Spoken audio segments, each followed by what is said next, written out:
Come on.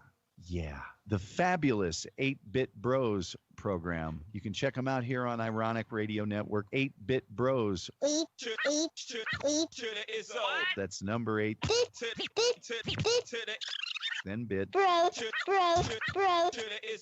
Then bros. One word. I strongly encourage you to stay tuned for that. And if you want, they also have a Facebook page and a much better live show.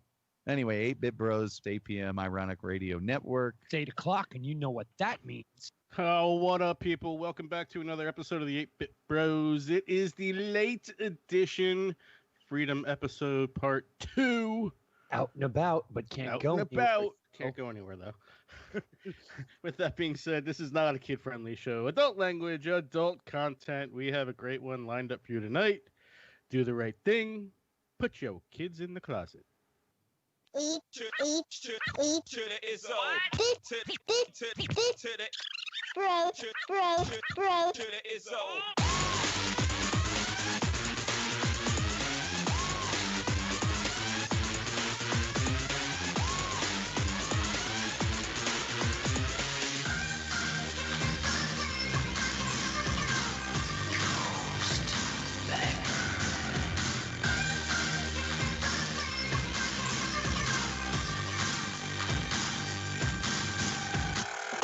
What you just said is one of the most insanely idiotic things I have ever heard.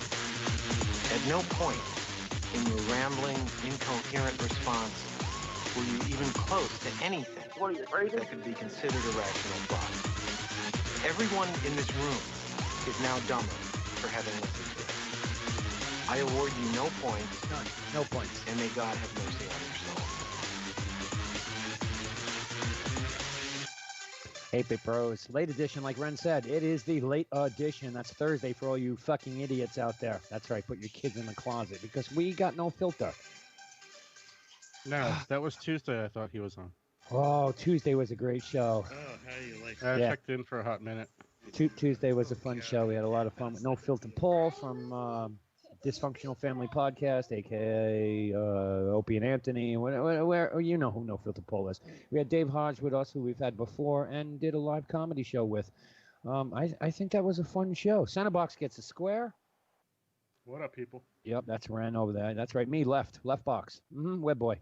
846 miles to the south. The one and only Thumpin' Loud. And tonight, our guest back, a hiatus of what, 2 or 3 weeks? Mike Digger Jones in the house. What up? Yeah, Tuesday's show we had a good time. How come every time Digger's on, we need to teach him how to reuse a microphone? It's no better than when Asshole's here. Asshole's here is worse. I gave him, now he's unclipping the mic and shit like that. Talking to that thing. Give me a mic check. Check. Yeah, I got you. And then just push that mic back in the handle and move that arm around. Like right in front of you. Sorry, Okay. unknown caller. Or should I just call you CEA 9F5A3O5B89999B4E5B0F37CE7 ... because your name's too fucking long. Do you want to call him back just because of that? can't- I'll put money in the account right now. I can't. Why? We can call people. They just can't call us. What else is new with this Skype? is true. And it's not even a phone call thing. It was just unknown caller is how it showed up. But God dang, what a long name. But yeah, Tuesday was a fun show. We had a hell of a lot of fun bullshitting with No Filter Paul and Dave Hodge. If you don't know who they are, go check them out. Go check out No Filter Paul. Check out the COVID comedy show he does, which I think is at like episode 15 or something like that. We almost had Dave Hollywood in on the show that night too, but he was unavailable. That would have been even fucking funnier. I don't know. I think Jess was a little taken aback by conversations and shit that happened. I mean, but that's what happens when you've got No Filter Paul in the house. Well, she asked beforehand, and Yeah. you know, we were kind of like, yeah, they're a little all over. I mean, his name is No Filter Paul, so. True.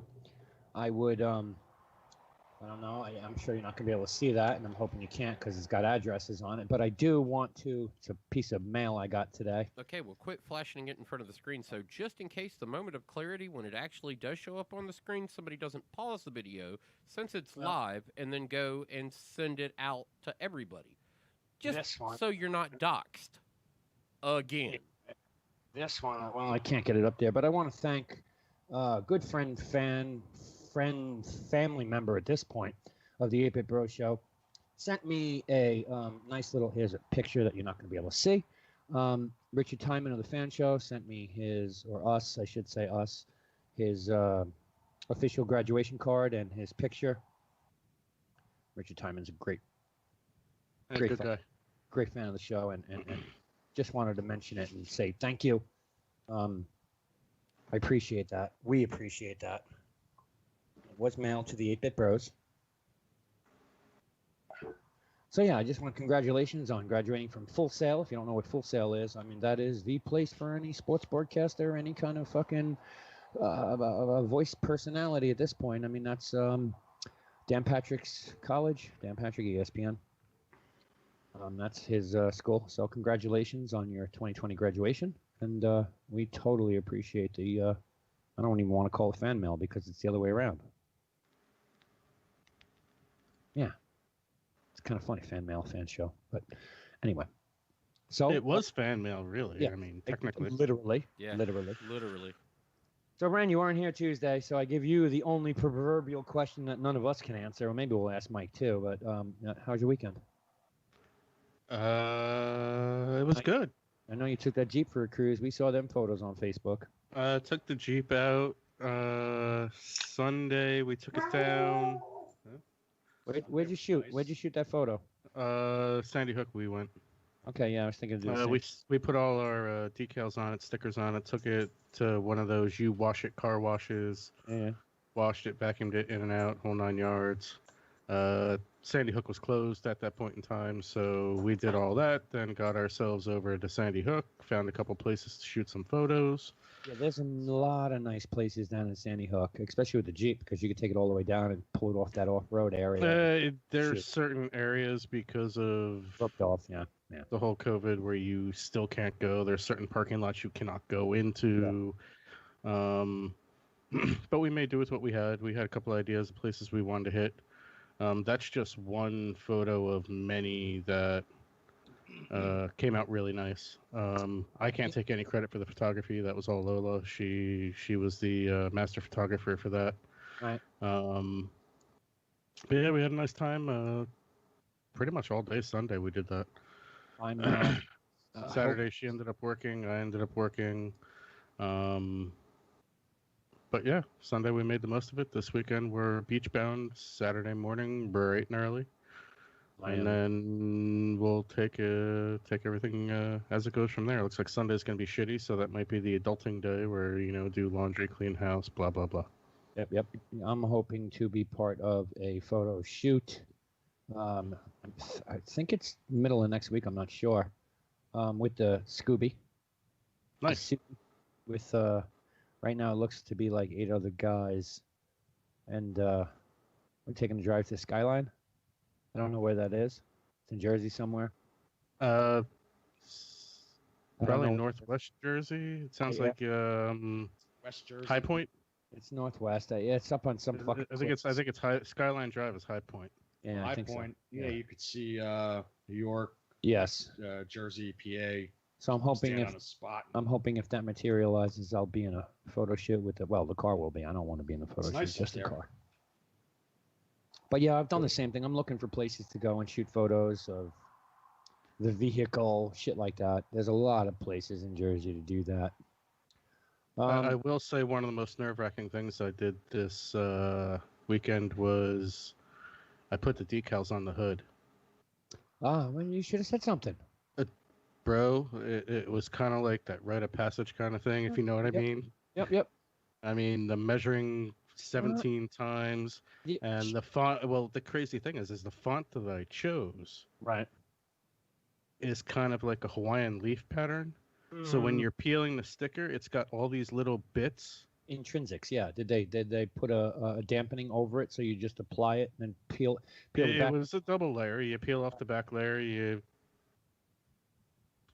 put it down Because with your little squeegee thing. Then you pull off the top layer. you ain't got But to tell. peeling off that back layer was No the shit. You ain't most got to tell. nerve-wracking thing in the world because of about- all these little bits that just wanted to stick to the paper.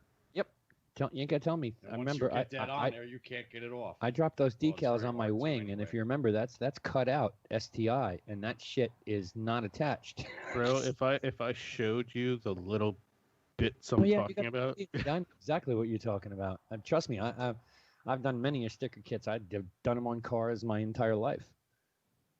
Usually high-end cars, BMWs, Lamborghinis, shit like that. But yeah, that's fucking nerve-wracking when you've got all the intrinsic little parts, and like with the what I put on my on the spoiler, that had 3-part application for the peel off. I had 2 layers on top because of the intrinsic cuts. The STI, which is just floating there in the middle. You pull that shit the wrong way and you're fucked. Absolutely fucked. You'll never line that back up. And I had that happen, and it took me like 20 minutes to keep peeling it off, respraying, wetting it down, sliding it around, trying to get and it the thing rough. is, I didn't do any spraying, any wetting, any nothing. I Yeah. just measured, taped in the middle of the sticker, Yeah. peeled off, stuck down, squeeged it down, got to the midway point, cut the Yeah. paper underneath, took the tape off, started at the other end, went back, came out perfect. Did you hit it with any kind of heat? You better Nope. hit it. You better I take. didn't have to. It was It needs to fucking heat. 95 degrees out in the sun. No, It's so nice no, out. no. You're gonna want to hit it. You're gonna want to hit it. Otherwise, don't ever take it to a fucking car wash. Period. Ever. Yeah, but even if the sun's beating down on it, No, it's not the same. It's not the same. The sun's only going to heat up. He's got that. They call it orange, but it's really yellow. I don't know why they call it orange. It's amp. No, Yeah. It's technically called amped. Yeah, it's listed as an orange in the catalog, but it's really a fucking yellow. That's funny because all the pictures of it, it looks fucking orange. But it's yellow. But it's not orange. It doesn't look yellow. I know that. I know. And I sent Dumpus seen photos of it just strands, not even color corrected like I color corrected that Facebook photo. It's. I mean, it's yellow. It's yellow with an orange hue to it. But it's like his background. Yeah, lighter orange in the tint. orange, lighter in the yellows, lighter, Really? and with that golden fleck in it. But trust me, if you have a decent hair dryer, the bitch has got a good one, hit that shit. If not, you drive it the fuck over here and I'll hit it for you. You're gonna need to put heat on that or it will peel back up. Trust me on that. Wet or dry application needs heat. Needs heat to get it to stickety stick. Wet application I personally like that a lot better than dry application. I did an entire ground effects kit dry application, and that's a pain in the ass. But question, gentlemen, we saw a lot of shit happen in the last since Tuesday. When you missed Tuesday, when we got the word that because of all of this so-called police injustice, or however you want to classify it, the cancellation of fucking cops after 32 years on TV, yeah, we can't have that no more. Oh, yeah, we got the information today or late yesterday Yeah, about the cancellation of the other one. yeah, Live It's PD. officially Live- canceled now. Live PD's done. What's the other one? Reno 911. Oh yeah, I remember. Yeah, Reno That's been 911. around. Yeah. And now there's a big stink taking place over Nickelodeon's children's cartoon Paw Patrol Come on. because there's a dog who's a good cop, and all cops aren't good now. So we need to abolish police from television too. That's gone too far. Okay, Tucker Carlson. Sorry. Hey, Paw Patrol. Live PD, you didn't see anything that went on that was Live PD incriminating. actually had the film. They were on patrol the night that fucking. I have this here somewhere. I know I have it in front of me. Yes, I do. Javier Ambler was. They tried to pull him over for driving with his brights on.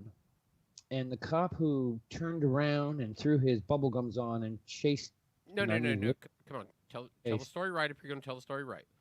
I am. The cop turned around, put his bubble gums on, and pull him over for driving around with his brights on. The and cop the guy was behind him with the bubble gum. Somebody else tried to check him on it, and he didn't acknowledge it.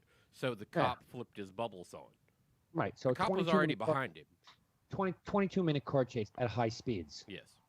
22 minutes at high speeds for driving with your brights on. Anyway, they were there on the scene. They were driving with the cop that night. Filmed the whole damn thing. Their video has never been aired, never been seen. Yeah, I was going to say it wasn't a live cast. It was just filmed. The footage was also never later released. Important information in like the details of like where this footage was. It wasn't that it was cut from a live show. Nope. It was literally just being recorded and never went to air. Yes, right. Earlier today on Live PD, this happened. That's kind of what they were doing. Yeah, it was one of those moments. But like I said, Live PD's footage was never aired.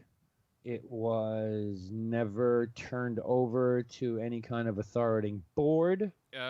Well, that's also because they don't turn over the footage unless it's asked for, and they were never asked for it. They were asked to hold on to it. Yes, they were asked to hold on to it, which is their 3-month stance, where they like were me asked to hold on to it if it was going to be relevant to a pending case, and then they held on to it for the 3-month period. At the point that the investigation said they had enough footage from the body cams that they didn't need the live PD footage. Yes, which was released across the internet today or yesterday. When June 8th. When was June 8th? June 8th. That's why Friday and Saturday had nothing but previously aired. Yeah. 18, 19. So June 8th, the footage was released. The body cam footage. Let me correct myself on that. Again, it's another gentleman who passed away in police custody. They did tase this motherfucker 4 times, though. Yeah, that's the weird part about how because the police report says one thing. Yeah. Internal Affairs found out a little bit more detail about it, and the coroner's office listed it as a homicide. Yes. Where the police report details it as a justifiable. I saw the body cam video, and look, killing anybody while you're trying to arrest them is never the fucking right answer.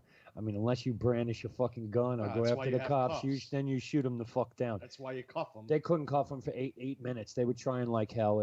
2 other cops came and tased them, and it took that to finally get him cuffed. Well, it also took that to finally kill him too. Well, yeah, that too. Yes, absolutely. One cop said, "Oh, I think I just broke his finger." And... his finger. Yeah, that was. Yeah, I'm sure we all watched the video. I mean, everybody's gonna watch these videos now because everything's emerging from 3 years ago, 2 years ago, 18 months ago. It don't matter. Footage. What was the guy? Who was the guy in Florida? Same exact thing happened. Tampa. Tony Tampa? Tony? Oh, yeah, Tony. Actually, was it Tony Tony Tampa? Yes, we mentioned that Tuesday, actually, too. Same exact thing happened? Tony Timpa, Timpa. And now the video for the guy that we were just talking about, he did inform the police that he had congenital heart failure. He did tell them that he was having respiratory issues. He also asked the police to save him. Yes. Yes. Absolutely. So yes, I understand there was a little bit of a struggle with it, and we can say whatever we want to about, that portion of that, but at the same time, there needs to be some restraint and some measurement in a lot of the reactions that police have had over the years. Also, while we're talking about this, fuck Cuomo, because he's a pompous, arrogant fucking dickhead that don't know a fucking thing. And it's got to be today's comments that He blew loves up to all hear over the himself internet. talk. Yeah. That's Oh, he loves to brag That's- too. He acts like fucking New York shit don't fucking stink. he's And he's fuck set himself him. on Fuck him, event- and if it wasn't for that, I normally would have a very nice opinion of the New York State. But if this is your fucking leader, fuck all of y'all too. Because this son of a bitch sit here and goes, oh, well, New York generally leads the way and we make everything better. Usually the rest of the country takes their hits from us. Bitch, sit the fuck down. You want to know where the rules are being fucking made? Come to my city. Come to my city. See how long we've had shit in place that deals with situations like this. Find out why the officers in our community aren't involved in these type of situations. Find out about what type of disciplinary actions that we put in place years ago. We're years ahead of all this. We've had mild protests because motherfuckers here understand. We got to protest against this shit happening everywhere else in the world, but we know it don't fucking happen here. Stop. Stop thinking you're the best goddamn thing on the fucking planet. Stop trying to roll your sleeves up and get ready for whatever presidential campaign you're probably going to end up trying to run too. Because guess what, motherfucker? You ain't got my goddamn vote. You can sit the fuck down. De Blasio says one thing, and then he'll come on an hour later and say, well, that's just an opinion, and we can't do that. And he's butting heads with his own mayor. I didn't like the governor So coming out here- and trying to here- tout New York as number one and the leader in everything, and the country just follows their lead. Fuck him. Go ahead, Brent. So here's one of the, I don't want to say good things, but in my opinion, good things of someone like me who does not follow political commentary, does not watch the news, does not follow what any of these asshats are saying, you know, governmentally speaking. When you do hear something and you get like the overarching, like, these are the things that were said and this is how it was portrayed, it's like the whole political infrastructure, like we're seeing the law enforcement infrastructure crumble from within with this whole George Floyd thing and everything else that's coming to light now. Oh, yeah. And how police forces throughout the country are being defunded and they're being held accountable now, whereas before we all grew up with the idea of, well, if you were a cop, you're pretty much above the law.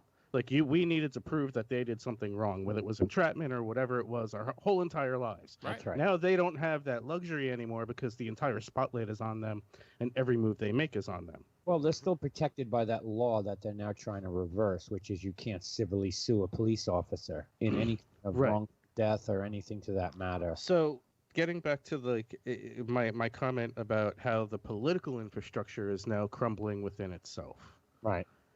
You know, you have all of these people, you know, your Pelosi's, the Democratic parties, the Republicans, Trump, Cuomo, Murphy in our general vicinity, Governor Wolf in Pennsylvania. You know, we're surrounded by, like, the governmental people in our part of the world is Right. who we hear. Like, Thump here is a totally different subset in his part of the world of, like, Virginia, and North Carolina, and South Carolina, and all that goes around there. Right, Tennessee. So, all that shit.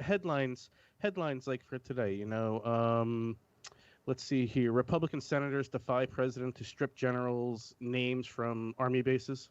Oh, please. It's yeah. Confederate Black generals' Le- names from the army bases, yeah. The most Black leaders call for Yeah. removal of Washington Monument and Jefferson Monument.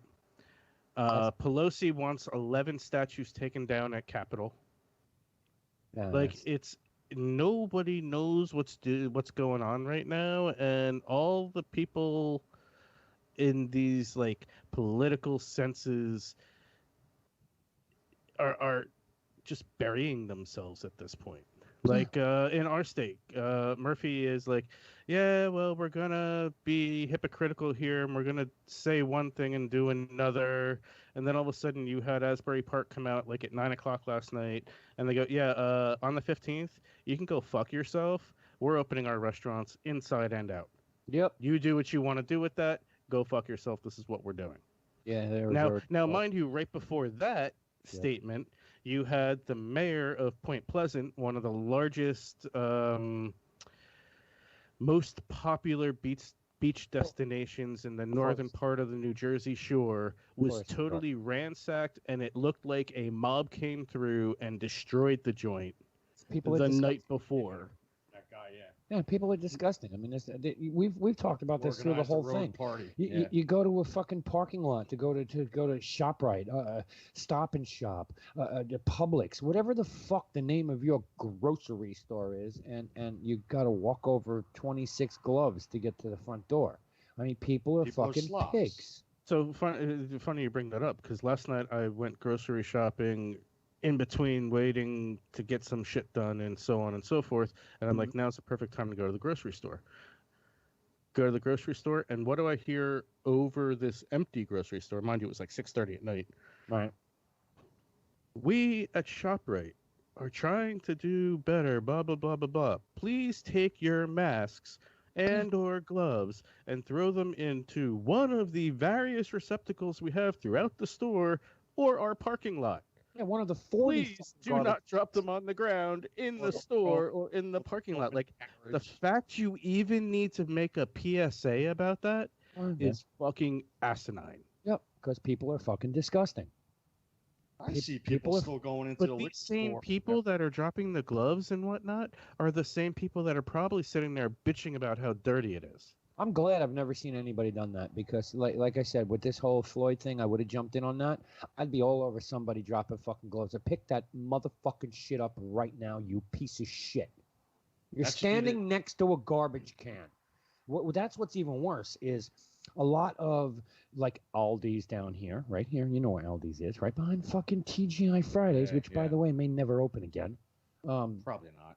I'm so curious about the amount of businesses that are going to go under, like major chain restaurants. Like I don't know if you see it down by you, Thump, but up around here, there are more and more and more strip malls with stores just closing. Gone. I'm not seeing near as much of that, because y'all got to remember, we closed later. Yes. Much later. You're affected later. And we opened up way earlier. Yeah. Yeah, true. Like, we're about to be heading into stage 3 of our shit, and we're only worried about like 3 or 4 counties inside North Carolina as far as outbreak potential, where other places are more concerned about larger areas. Well, things are going to spike again because of all the protests. They're going to. I mean, it's just a fact. And it's only a fact if that COVID was as serious as they said it was. It's only a fact if you buy into the entire how detrimental COVID was going to be. It's only a fact at that point. Yes, I agree with you. Yeah, the spike occurs if COVID was going to just kill millions of people and we stayed outside. That would cause another spike because people getting together and being outside. But a lot of protesters wore masks. I mean, most of the protests that you see around most of the places, especially when you see a lot of the stuff coming out of Minnesota. Plus, if there was the heat issue, and I think with the 8-Bit Bros, I think we're still of the mindset that the big concern is going to be the outbreak of part 2 that occurs in October again this year, or November. Yeah. That next time, where it's the new version that cycled itself through society. You know, that's the one that we're probably going to be a little bit more cautious about. This one, middle of the summer, summertime flu is kind of not really as big of a thing, but... Yeah, James, I actually have this up right here. It was one of the things I wanted to talk about tonight. Absolutely. So I got you there. We'll get there on that. Without a doubt.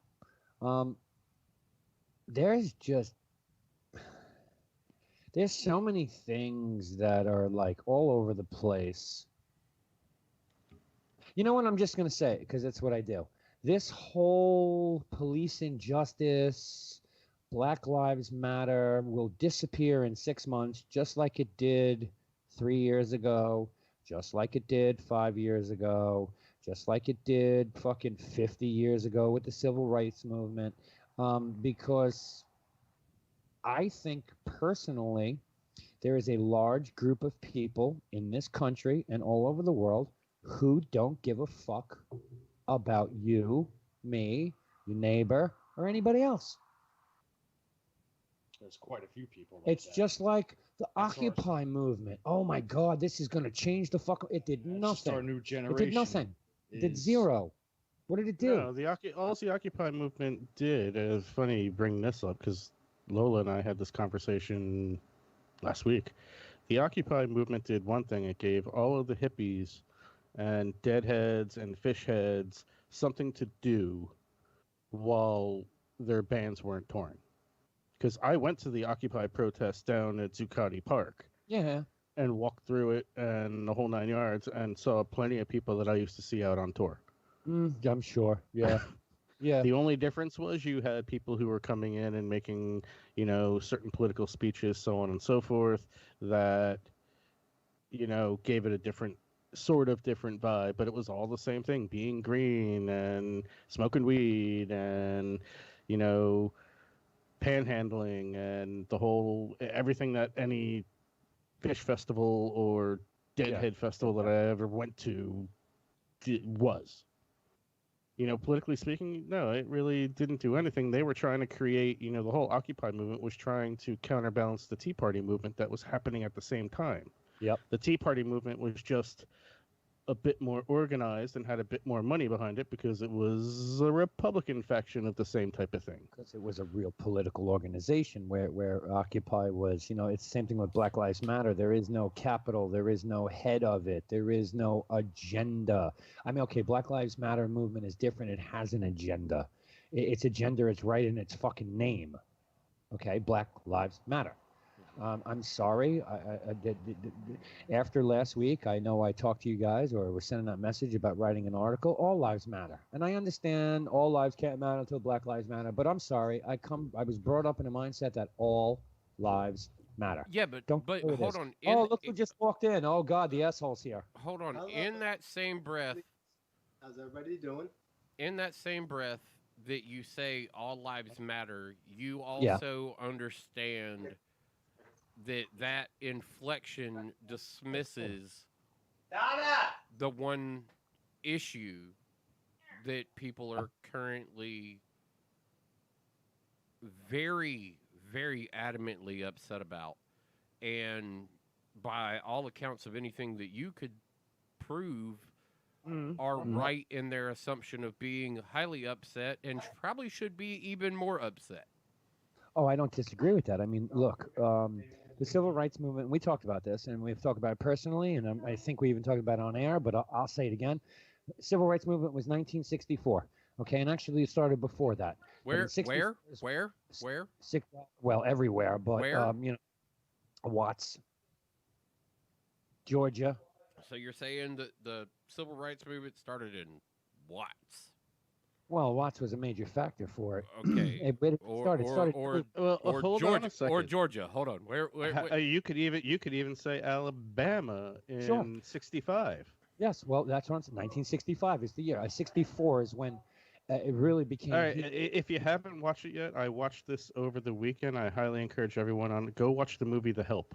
Go on watch Netflix. 13. Go watch 13 on Netflix. That is a powerful fucking movie. So was The Help.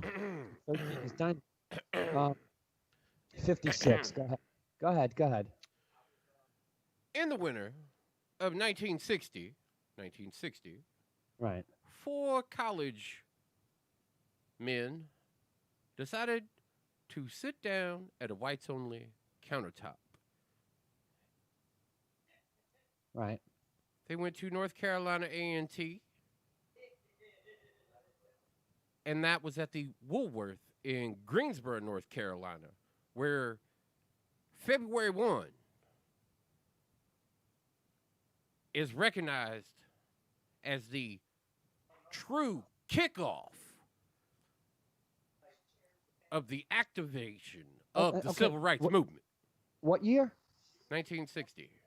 Okay, you can take that and stuff it in your. I should fact check that shit because that shit's wrong. It started, in my opinion, 1955, Rosa Parks.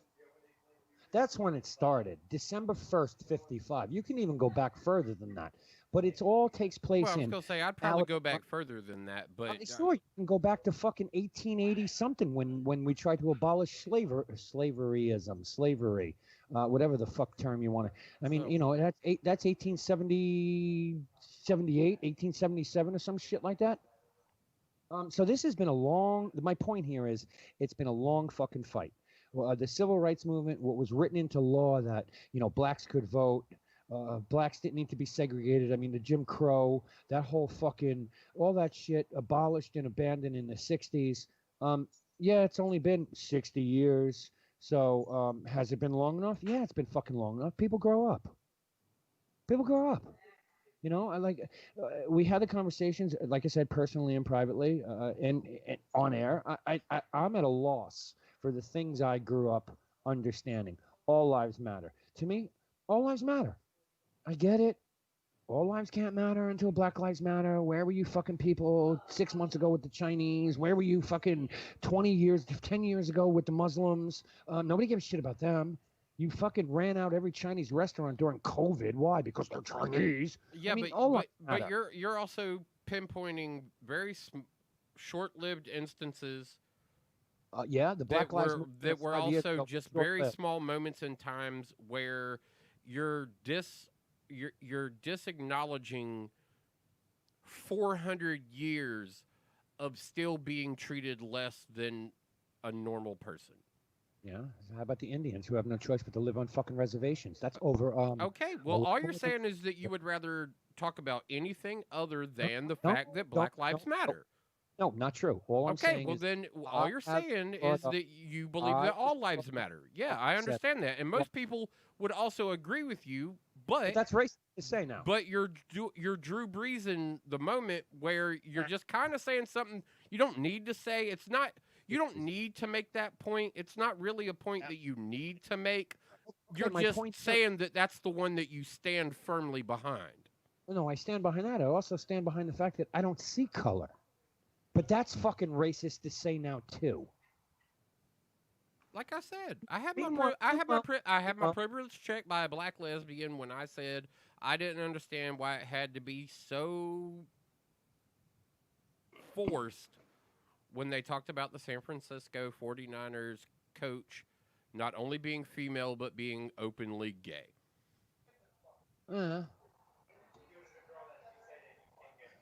And I was like, I have never had a problem with anybody doing whatever the fuck they wanted to do. And she goes, well, it's important because of this reason. She goes, being a black lesbian, I'm fighting more fights than just the one for gay rights. I'm also fighting for black rights. She goes, that's a fight that I still go through on a daily basis. And it's the recognition that me on both sides of who I am right now believe need to be known. And I was like, okay. I was like, you know what? Actually, for that moment, you've completely corrected my thinking on it. That yes, these moments do need to be highlighted. I can't wait until the rest of the world can be like you were, iWeb, and choose to just throw everybody into the same bowl at one time and be happy with it. I can't wait till that day's there. But But for you to sit here and be like, oh, well, that's the way I am. That's the way I am. That's the way I am, is still disavowing the momentum that they need because they don't feel that they've been treated by the majority of people the way you may treat them. Oh, no, I agree with your statement right there. Absolutely agree with it. But I have no problem marching with a fucking BLM or anything else to try and help prove a point. But all, I mean, come on, people. No. This is what fucking religion has taught you. All lives matter. This is a core fucking moral of the world. All lives matter. And if you got to treat somebody because of their skin color, their fucking religion, or if you got to treat them differently, you're a piece of shit. You're an absolute piece of shit. I don't give a fuck if you're yellow, orange, you're green, you just landed from fucking Mars. Now I'm going to turn him into the asshole. I mean, Hey, Tony, it's not a digger anymore. Yeah, we got you. Okay, I'm listening to you, and you're 100%, 1,000 right. My boss taught me a long time ago when I was a kid. I don't care what color you are, what you believe. If I prick you right now with this pin, I'll bleed we're red. both gonna bleed red. That's right. I remember my and I'm brother. sticking with that. My brother at 7 years old coming home from school with a friend, and he said to my mother, "Is it okay to have him over because he's being picked on in school today, Mom? And I don't understand.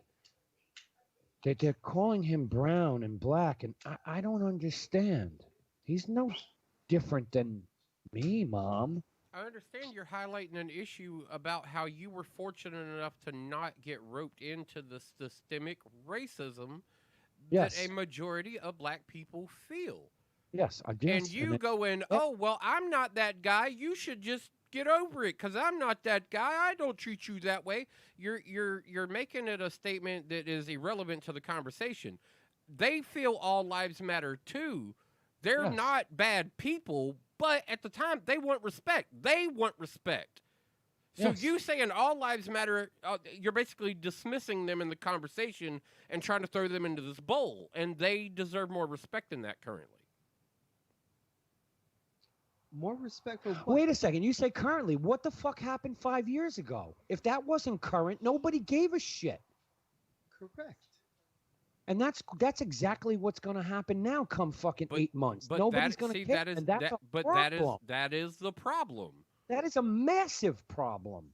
Massive. The give a fuck filter on America is an absolute fucking nightmare. Yes. Because Yep. people, not for anything, there was something that I'm sure that the asshole, Wren, Webb, Digger, myself, we were all taught. And that was that community togetherness, include everybody, raise up your society as a whole. And your society is your community that is everybody that you run into and everybody that you deal with. That is your life. I mean, do you realize? But remember though, you turned around after being raised that way, and you taught your girls independence. Yes. You taught them to do for themselves. Maybe a little cynically that no one would give up, that no one would give a fuck about what they were doing. They needed to take care of it. Okay. We come from a generation that taught us great things. My mother taught me great things. Your mother taught you great things. It sounds like everybody in the group, we all came from a background that taught us everybody is fucking great. Treat them like they're great.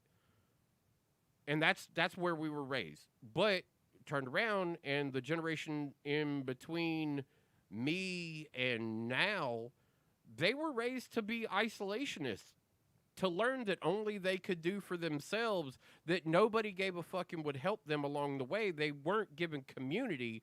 And then we see that the give a fuck doesn't last long. Oh, did it... Any of y'all still wear your rubber bands for all of the fucking 19 fucking different things that you support anymore? Do you still got all the ribbons on the back of your car for all the other fucking magnet shit that you fucking supported? Do you got your fucking sticker for autism awareness? Do you still rock your pink pins for breast cancer awareness?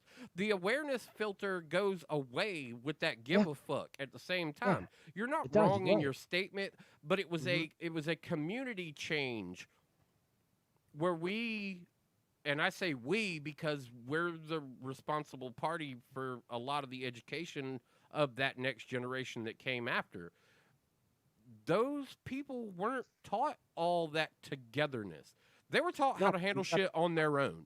Yeah, no, I agree with you. I just I don't understand in this, and maybe it's me. Maybe I'm struggling, and I am struggling. There is no doubt. Oh, I it's am tough. struggling. I am struggling to understand what the fuck happened. If me, a white middle class American, was raised to love everyone. Did you really just say middle class? Yeah, middle class. Yeah, Where the I fuck? know, right, Sutter? Where the fuck did that end? Where did that end? And where does this hatred and racism come from? I mean, I know it's always been there, but I taught my kids to stamp it the fuck out. Okay. Right, girl, but you're only one person, and you're taking this from one perspective. My oldest dated a black kid. Big fucking deal. Big fucking deal. How is it such a problem? Because what I don't because understand. That's other what- people weren't raised that way, and we were fortunate. I'm with Thump on this. I mean, one, I get Tony. it. We've had this conversation. My No, grandmother's a fucking He's on racist. fucking point. My grandmother's definitely a racist. Oh, We had please, this that's like saying, conversation. hey, listen, my mother dated a black guy. But No, I've he's stamped on- it out in my Actually, life. my grandfather on my dad's side, before he passed, finally got to be with the woman he had wanted to be with for so long, and she was a black woman. So Well, see, James, you're absolutely right. The awareness goes away when it's no longer profitable to corporate America. right.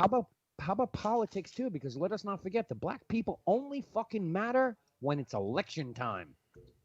That's it. We need your fucking vote to make change in this country, Or and if or any fucking president. Period. a black That's person when they gets, go after the black vote. killed by a stupid act from a white cop.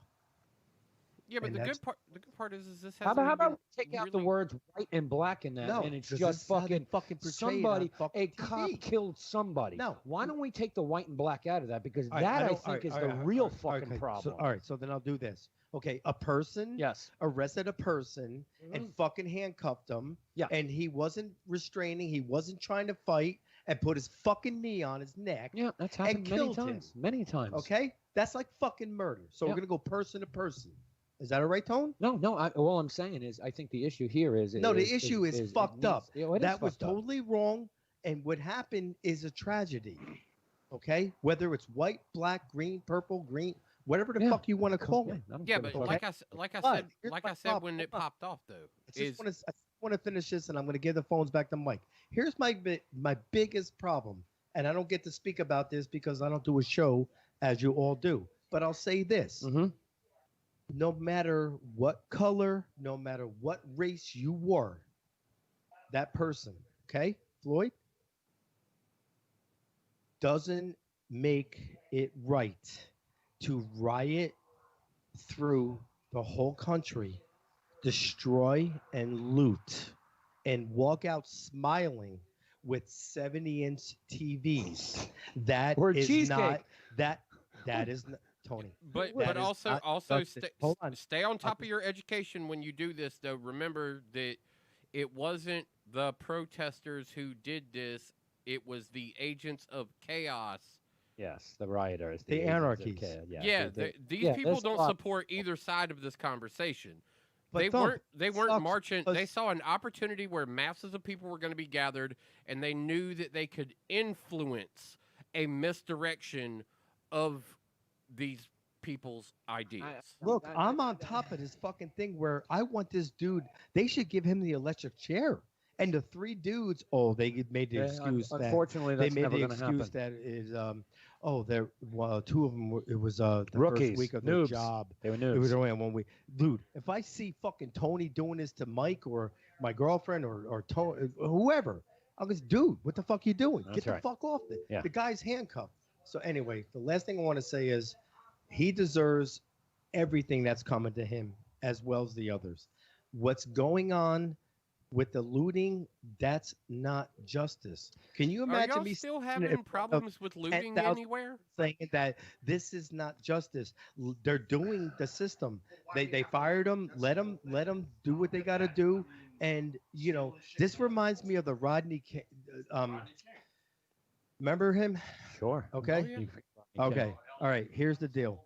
They acquitted all of those people, the cops that beat him. Yeah. That's why the riots started. Go watch that Sublime on Netflix. wrote a song. It's called about San it, Francisco okay? '92. and they Go went watch nuts. it. I would have to say I'm with them, not for beating and hurting innocent people, but just going wild because they did a brutal beating and they fucking got away with it. They went nuts. Yeah. These on this side, now, today, 2020, they didn't give it a chance. They're all going to get fucking what they deserve. And they already started what they're doing.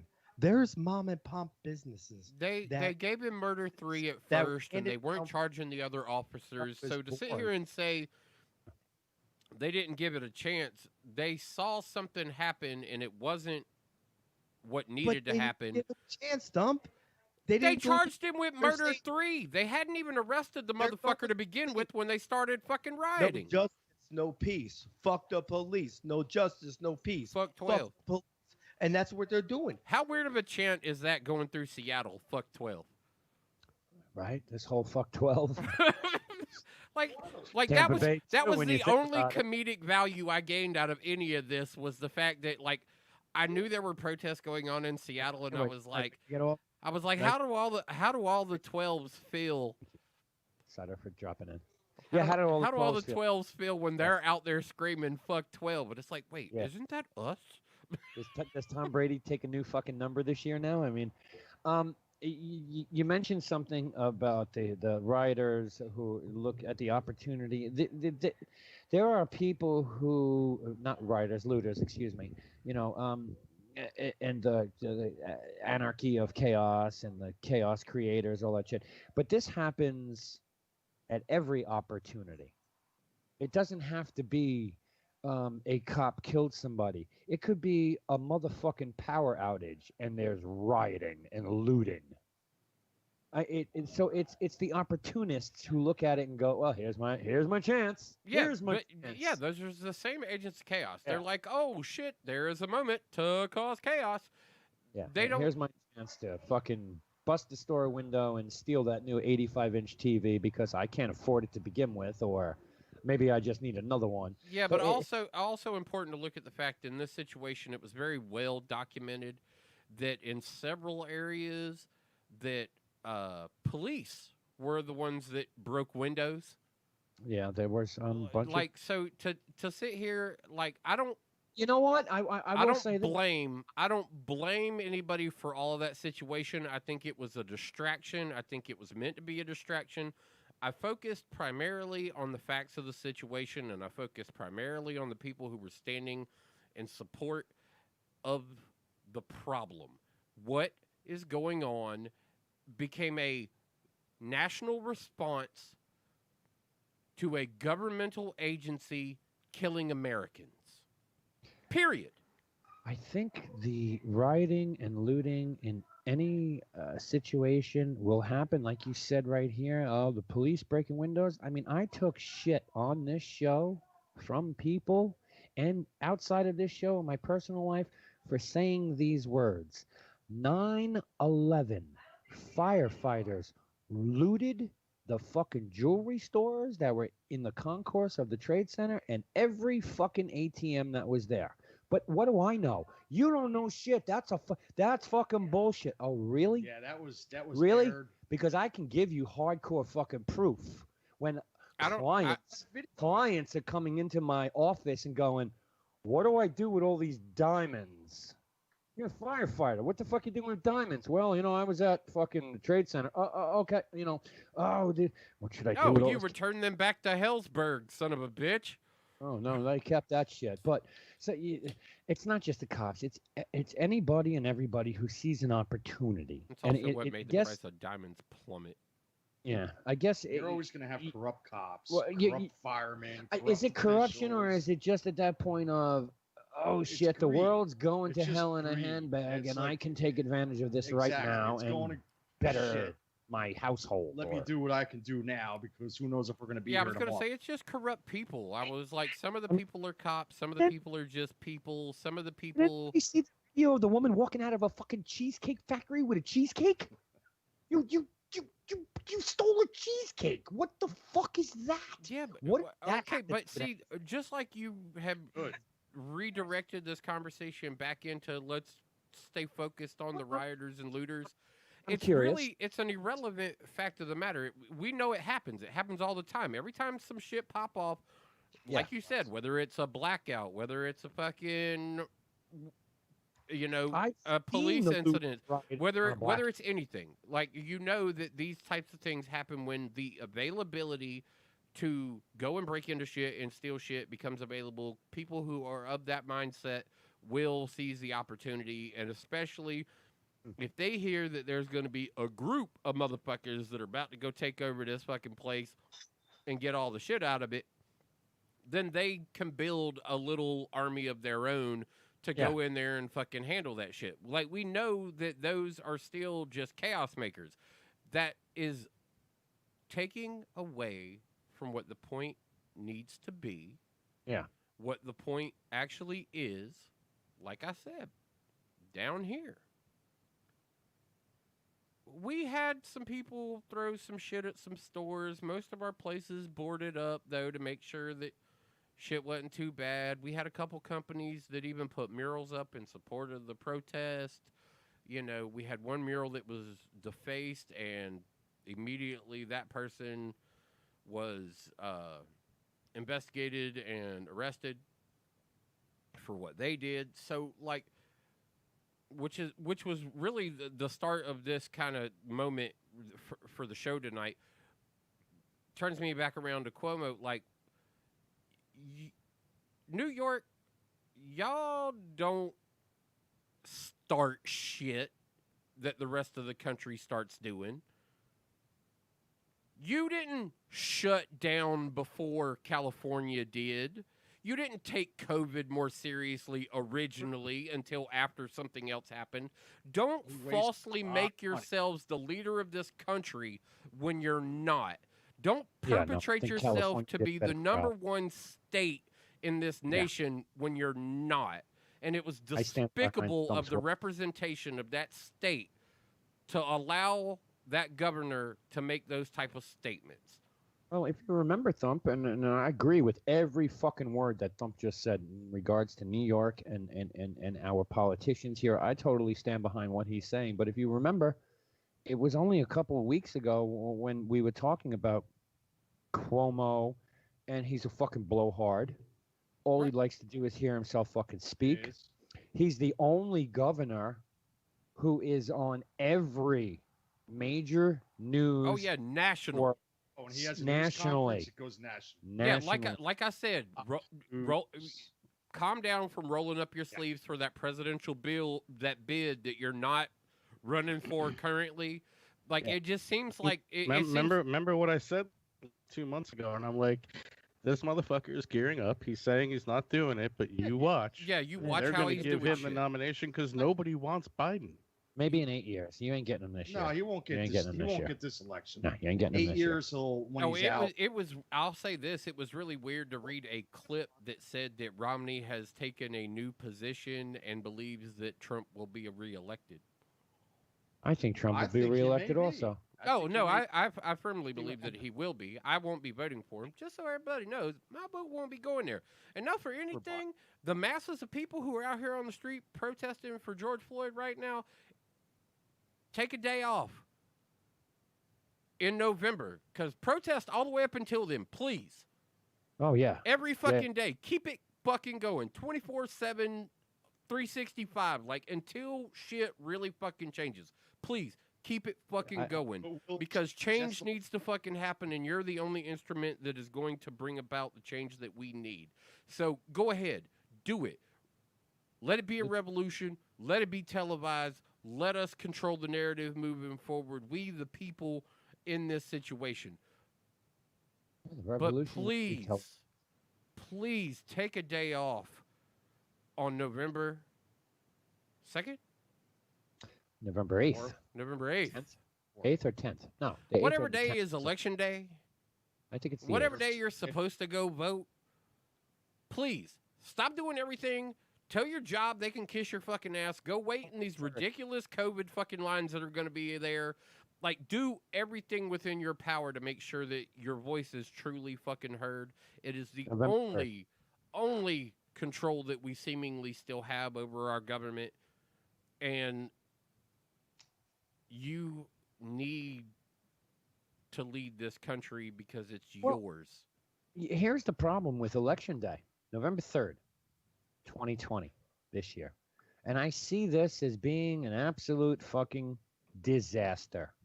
We've already seen it with the 4 or 5 primary elections that actually happened. Yeah, Georgia fucked theirs up by not installing, but it was also they didn't install in certain areas. Yeah, but New Hampshire, day one. New Hampshire. We're going to have a whole new fucking system. We've spent all this money, which turned out to be little money. To Oh, come up with all 1.5 billion in Georgia. So yeah, and it's still a broken system. And then you've got people out there who are like, well, I got my mail-in ballot. That application came in the mail. Would you like a mail-in ballot? Fill this out, and we will. Fuck you. I'm sorry. I do not get behind the hype wheel of our Democrat, bureaucrat, fucking Republican people in place. The president. Oh, mail-in ballots are mail-in ballots are going to be a bad fucking idea, people. That is definitely a bad idea. If you think or don't think that other countries have gotten involved to push party lines in a direction of interest, wait until you see what happens with mail-in ballots. I guarantee you there'll be 450 million votes in this country, even though we only have 323 million people in this country. Yeah, it's like a sporting Yeah. event. You get paid attendance. Yeah. And then you get the actual attendance. Yeah, you might as well just put out a fucking all-star ballot and let numbers are everybody so vote 30 skewed. times. That you can't do it. Because I personally believe mail-in balloting is a fucking huge mistake. The government runs the post office, which is a fucking nightmare in itself. And every other country can easily use a fucking copy machine. Mail-in ballot. There's no checks and balances in that, bro. Zero. You go to a test. You go to cast your vote. What's the first thing? You get to the fucking counter. All right, you wait here, and we'll direct you to a machine. Can we have your license, please? And they whip out the fucking book of books, where you got to sign that shit. I mean, that's how it is here. Maybe it's not like that in the rest of the fucking country. You go to your And district, I live New York. sign in, Yeah, that's right. New York. My signature's in there for And you fucking, I go don't know, and vote. 12 different votes or whatever. But you got to sign the fucking, show your ID. What are you doing with a mail-in ballot? can't do You that. mailing a copy of your driver's license with it? nope. Is there Unless the some DM fucking barcode that Unless the says this DMV is runs you? Right. Is the barcode on the back of your license across the front of that fucking piece of no? No, there's No. no true checks and balances in the process of being able to do that. And we also know that internet voting is also very high risk as well. So we know that's not a good idea either. The only system that seemingly is going to actually function and work properly is going to be the one that is currently installed in every Right. voting district across this country. Unfortunately, because that's just the way it is. And that's Well, why I it's- say, regardless of all this negative narrative of throwing all these fucking shit stains at the fucking wall, please, people, everybody, if there has not been a more important get out and vote campaign that you need to listen to in ever in your life, the 2020 election needs your vote all the way from your fucking city to your county to your state. How bad do we need MTV right now? Do you remember the Rock I the want my Vote campaign? MTV. Do you remember?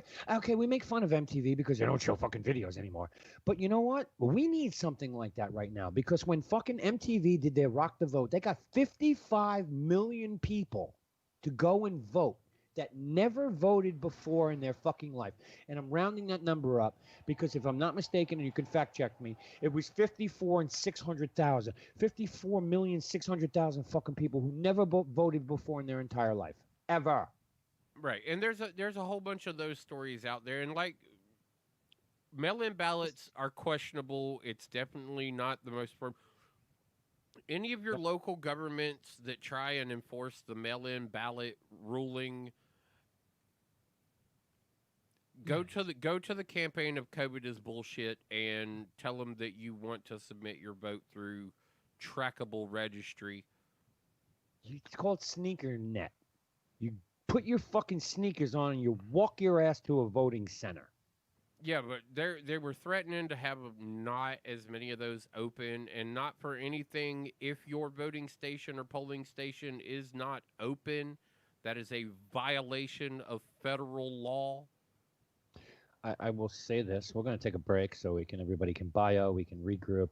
I'm going to say this now. I'm going to go on record, and you can mark this down as fucking show 365 because I think that's where we're at. No, 366.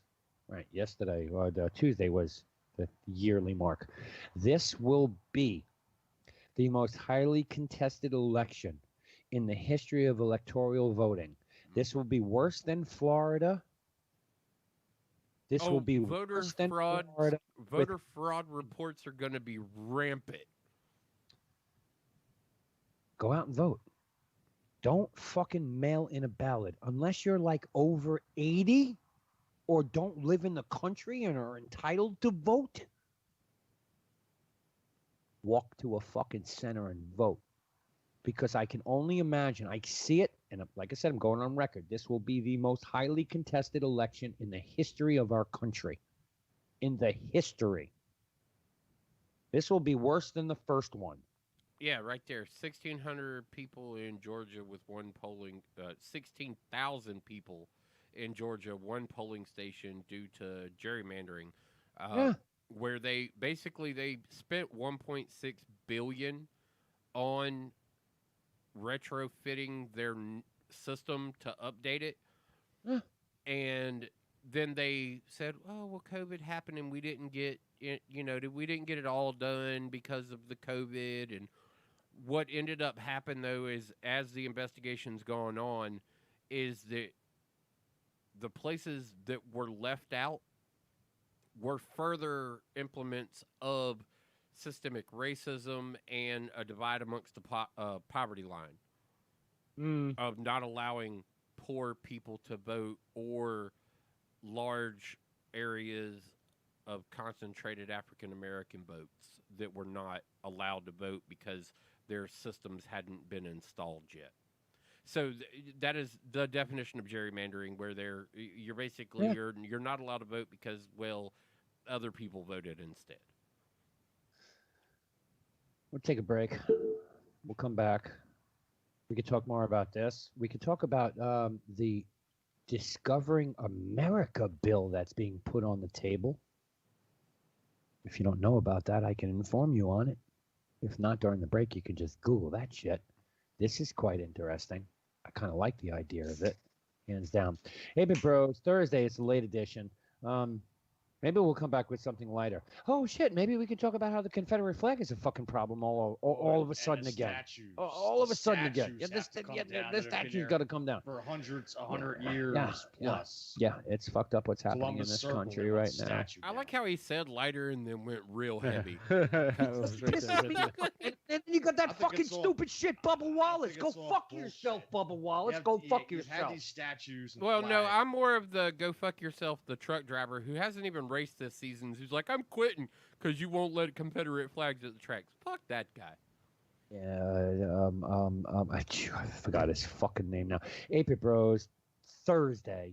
Fuck, let me turn that up over there. We'll be right back after this. Good evening. Do you like to laugh? Are you at one with the ha-ha? Do you like your comedy coming over the streaming medias? If so, then go directly to Amazon right now. Do not hesitate and download Jim and Drino's Not Dead Yet. Recorded live at the world famous comic strip. It is a giggle-a-second fun fest. An hour of me for you. Jim and Drino's Not Dead Yet. Available only on Amazon. Jim Mendrino's Not Dead Yet. Now available on Amazon Prime. Watch it today.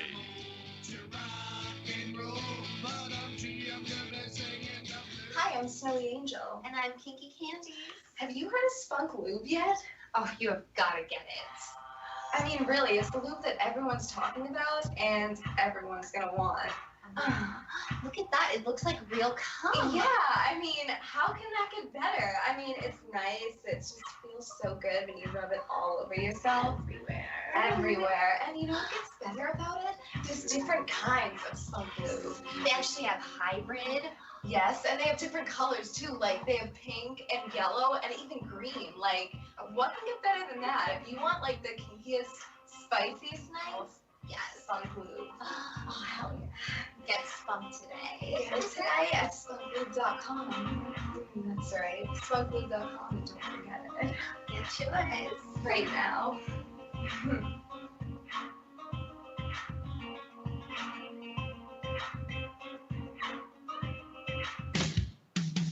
Bud Light presents Real Men of Genius. Real men of genius. Today we salute you, Mr. All-You-Can-Eat Buffet Inventor. Mr. All-You-Can-Eat Buffet Inventor. You've given us the real American dream. A tray, 15 feet of food, and a little sign that says, "Go nuts, buddy." Pinch me, I'm dreaming. Pushing side dish innovation to its limits, you offer creamed everything and 400 flavors of gelatin. Feeding frenzy. If there's beef, you'll chip it. If there's chicken, you'll fry it. And if there's gravy, well, then everything's going to be okay. Thank God for the gravy. So crack open an ice cold Bud Light, buffet boy. You know the way to a man's heart and a few hundred tasty ways to challenge it. Mr. All-You-Can-Eat Buffet Inventor. Bud Light Beer, Anheuser-Busch, Fort Collins, Colorado. Listen and imagine.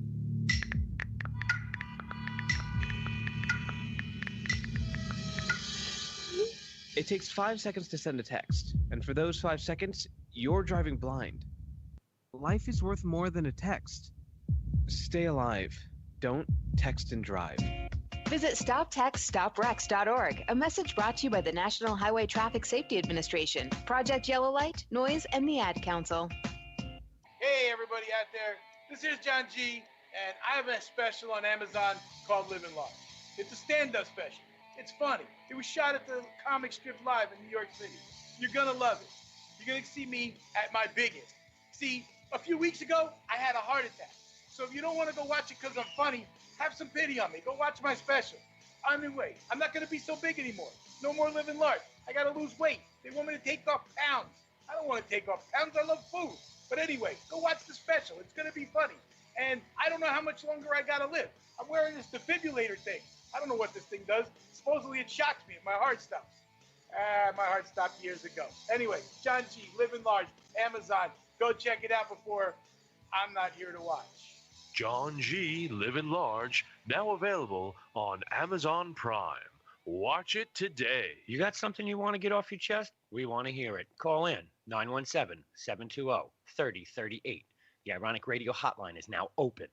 Ironic Radio, well, isn't it? I'm listening to 8-Bit Bros. What are you, Brady?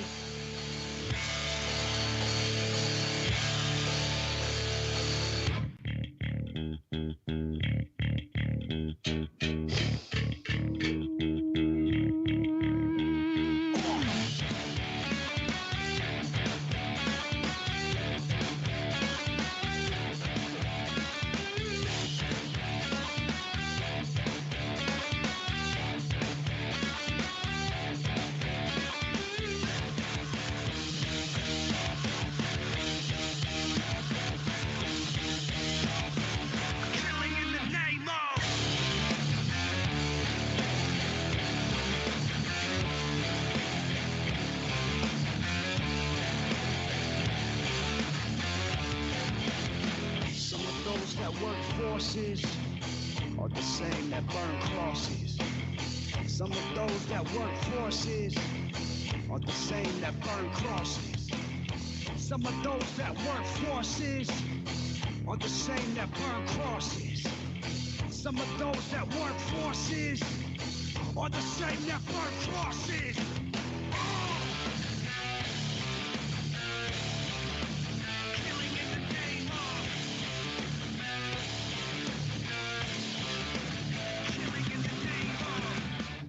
Now you do what they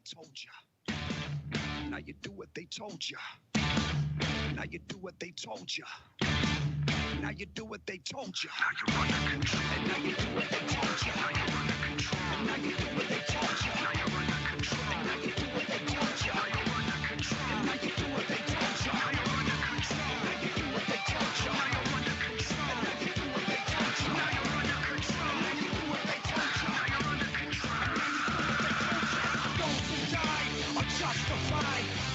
the past, they get chosen white to justify those who died for wearing the badge. They get chosen white.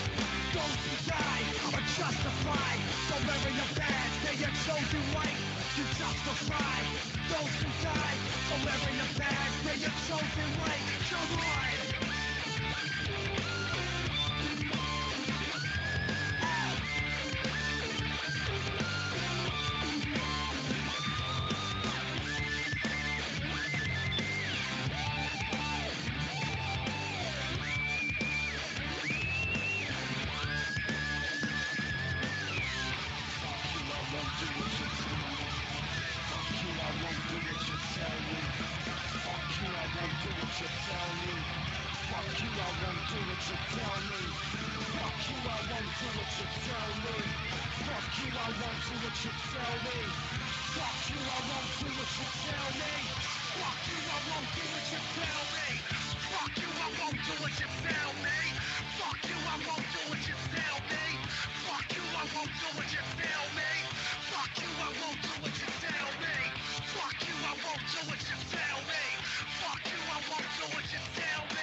The revolution will be televised. 8-Bit Bros, Thursday. Anybody want to tell me who was singing that?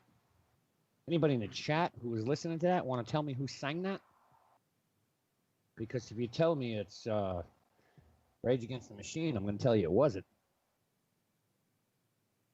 Any clue, Thump? I mean, I know that might be closer up your alley. Well, Rage Against the Machine originally wrote the song, but that's not who that version was singing it. I have no idea who That's that actually Travis Barker on drums and Machine Street Gun Sweeper Social Club. Machine Gun Kelly singing it. Yeah, that was a weird little dance that he's been doing ever since. The Eminem battle? No, not the Eminem battle. He started doing all this since, what was it, Dirty or whatever the fuck, the Motley Crue fucking film. Like, he's been diving into this. Dirt. He's been diving into this weird new genre. Actually, shit, I introduced my homeboy Desmond today. He didn't know about Don't even say it. second generation Woo. Really? I was like, yo, you need to hear "Oh Dirty Son." Yeah, I'm kind of into. And not for nothing, I hadn't heard about second generation Woo until Sown, which some of y'all in chat know him as James, but I didn't hear about him until then. But like, I turned my homeboy on today. I was like, yo, check this shit out, like this right here. He goes, wait, who are these guys? I'm like, this is the kids of Wu-Tang. Right. Yeah, James, go or anybody else out there, go YouTube that. It's Travis Barker on drums, Machine Gun Kelly. Travis Barker's rendition on drums. I mean, who was doing their guitar? Did they still keep Morello? I don't know. I think that was backtracked. I think it was just Machine Gun Kelly and Travis Barker, because there's nobody else in the video at all. At all. James says, "Fuck MGK and hell yeah, the second generation Woo." Look, I'm not a big MGK fan at all. I mean, there's been a couple of tracks he's come out with that I definitely can get behind. I enjoy them.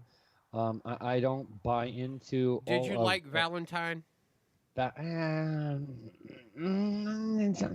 not friends anymore. It's not bad. Yeah, we're not friends anymore. It's not bad. Look, the guy's got some talent, and if you want to buy into all of the, you must like Gooba too. Who? Gooba. No, not really. No. Are you waiting for the new Tekashi and Nicki? Oh, sure. I'm all about Tekashi. I mean, you know. Well, that's why I said you like Gooba. No. Fuck all that Yeah, shit. that Tekashi was can suck dick. Takashi's first single since he got house arrest. Gooba. Motherfucker just tried to make himself popular and famous all over again by going after Snoop, and that is definitely a bad idea. A bad idea. Yeah, he might have got a That'd parole be like- violation for that though. That'd be like starting a beef with like Dr. Dre or fucking Run from Run DMC. Bad idea. Very bad idea. It's a very bad idea. Not for nothing. Not for nothing. All you little battle rappers out there that think y'all motherfuckers is slick, I don't want to hear nothing out of y'all until y'all challenge the collective. Fucking take it to the fucking to the chambers and go hit real mass flow and battle Wu-Tang. Just pick a member. Just pick a fucking member and show you really got the fucking shit to get down. Shit, try that right here on the 8-Bit Bros. I can make some phone calls and definitely Like you have- wanna go sit here trying to pick on Snoop and make yourself a little something. Look, Tekashi, you claim to have all these New York ties and everything else. Dip into your own backyard when you talk that shit. Try take it on with method. I'd like to see that. Dip in your own backyard. Shit, fuck it. Don't even fuck with the Wu-Tang Clan. Just go after Redman. How about that? Let's see if you could just fucking go after Redman. Like I'm willing to bet you ain't got the brain power to even just handle dealing with a Redman. He was part of Wu-Tang too, right? No, him and Method were just really good friends. Oh, okay. I don't remember all the guys from Wu-Tang, and I'm sorry because you know. Well, there were only like 3,000 of them at any given point. Yeah. Like they are definitely one of the. They're the went to a- only group in history to ever make that dichotomy work. Dude, I went to some of their house parties when I was dating my girlfriend. She lived literally across the street from them fucking Berry Home projects in Staten Island, 10304, where Wu came from. And I've been, literally, no bullshit, been to a few of those fucking house parties, and that shit's off the hook. I have no level of relation on that. I actually have to take a step back on that and say the best Method Man moment I think I've ever experienced was I was watching a live stream and Andy Milonakis was just kind of in New York chilling like he would do, and he ran into Meth, but he ran up on him like, "Hey, motherfucker, what you doing?" And Meth turned around and he goes, "God damn, Andy." He said, "If it wasn't you, motherfucker, you was about to deal with some shit." And it was like, oh, shit. It was like mad respect to see how even little old Andy Milonakis has been there and done that. And Meth is a real dude. He turned around, he was like, oh, it's just Andy. It's just little Andy Milonakis. And immediately, like, that's where the rest of the stream went. Like, they just took off together and started doing that. Did you fire Webb? Hey, Wren? Yeah, man. Okay. I think Digger's cam works, but none of the mics work. We lost Webb. Yep, there Oh, it went. bye-bye. Yeah, that was ka-ching. We still have Digger. He's talking all to himself, though. Yeah, he can't hear us either, though, can he? Oh, I'm sure he can hear us. Not if you can hear us. Oh, no, he can't hear us either. No, he's over there looking at Webb. Which means there's no radio broadcast right now. No. No. Definitely not a radio No. broadcast going on right now. We are still live over the 8-Bit Bros Facebook page for those of you who can still see us out there in the world. We're sorry for the people over there on radio that are not going to continue. What is going to his computer going to do for you? It's not my PC that's the problem. It's definitely not my PC. Hey, can you hear us? Oh, yeah. Yeah, okay, because that machine went down. Oh, Well, we we assumed knew that. that. We kind of assumed that you would just take care of it. Yeah, barely. Ever so slightly. Barely. Yeah, I'm rebooting the other machine. That shit went down. I don't know why. All right. Well. Oh wow, my picture just blew Maybe up right because after it's that. 6 years old and it Show should have been me. buried a long time ago. Can't hear you here. Oh, he can't hear us. Control. This is like the hearing test. Right? And I'm I'm at 100% there. I'm at 100% Thumb, there. And they can't still hear us. can't Yeah, see. I know, right? Oh, now I see Maybe what it's you were just that talking loose- about. maybe it's just that loose wire. CEA9F5AA305F4. Who the at Fuck with those thread wires. hype? Just mute them. Maybe it's just No, you that box. everything runs through my machine. My machine don't come up, you get no cans. Nope. But hi! Hello. Cheers. The thumb's like, fuck it. Great Microsoft product over there. Oh, come on now. Keep on rolling. Mine runs everything else just fine Hey. when the internet's working. Exactly. Give me about 2 minutes. Yeah, mine Everybody shits tends all to be over in, my Macs, but my Macs have never They died. definitely got each other. mine They tends to definitely be hear each other mine 'cause tends they're to like- be okay Oh, yeah. until the internet fucks it up. Mine's normally not a Microsoft issue, so I won't on, hate on the machine. company. I know the Come on, two of you machine. got a little bit of back and forth on that. It's but- welcoming me. It's welcoming me. Of course, it always welcome Webby. Should I just mute them? I mean, you could, but Oh, I could. I'm hovering over it right now. yeah, it's really not gonna This change is it. I mean, happening. unless we want to Yes. just listen to the 3 narrative of the fucking two of them trying shows to get that this crashed out. rebooted. Like we lost Digger completely. Now he's Wait. on his What do phone. you think the reason's going to be as to why the computer crashed? Do you think he's A, gonna Come on. blame? Do you think he's A, gonna blame the tenant? B, I don't know what happened. C, blame Windows 10. No, he's definitely not. blaming Or Windows 10. D, user error. I'm gonna probably lean more into the I don't know what happened, or the tenant. Yeah, I'm gonna go tenant first, and then I don't know what happened. Yeah, see, I'm more willing to go to I don't know, and then the tenant will be the Skype so we can get the follow-up blame. I'm asking, well, why don't you know? It's a PC. You're a PC guy. You're I a can tech barely guy. hear Why them. don't you know? If anything, I hear a thump just ever so slightly, like Yeah. little bits and pieces.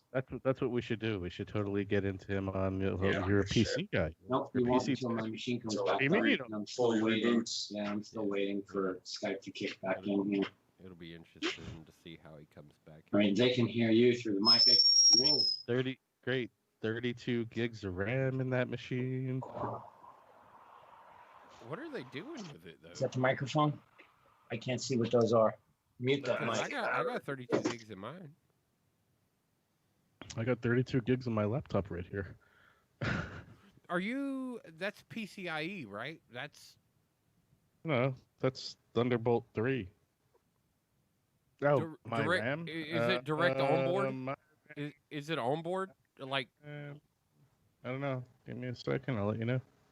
yeah, because there's been a couple introductions here in the past. DDR4 24 megahertz. Okay.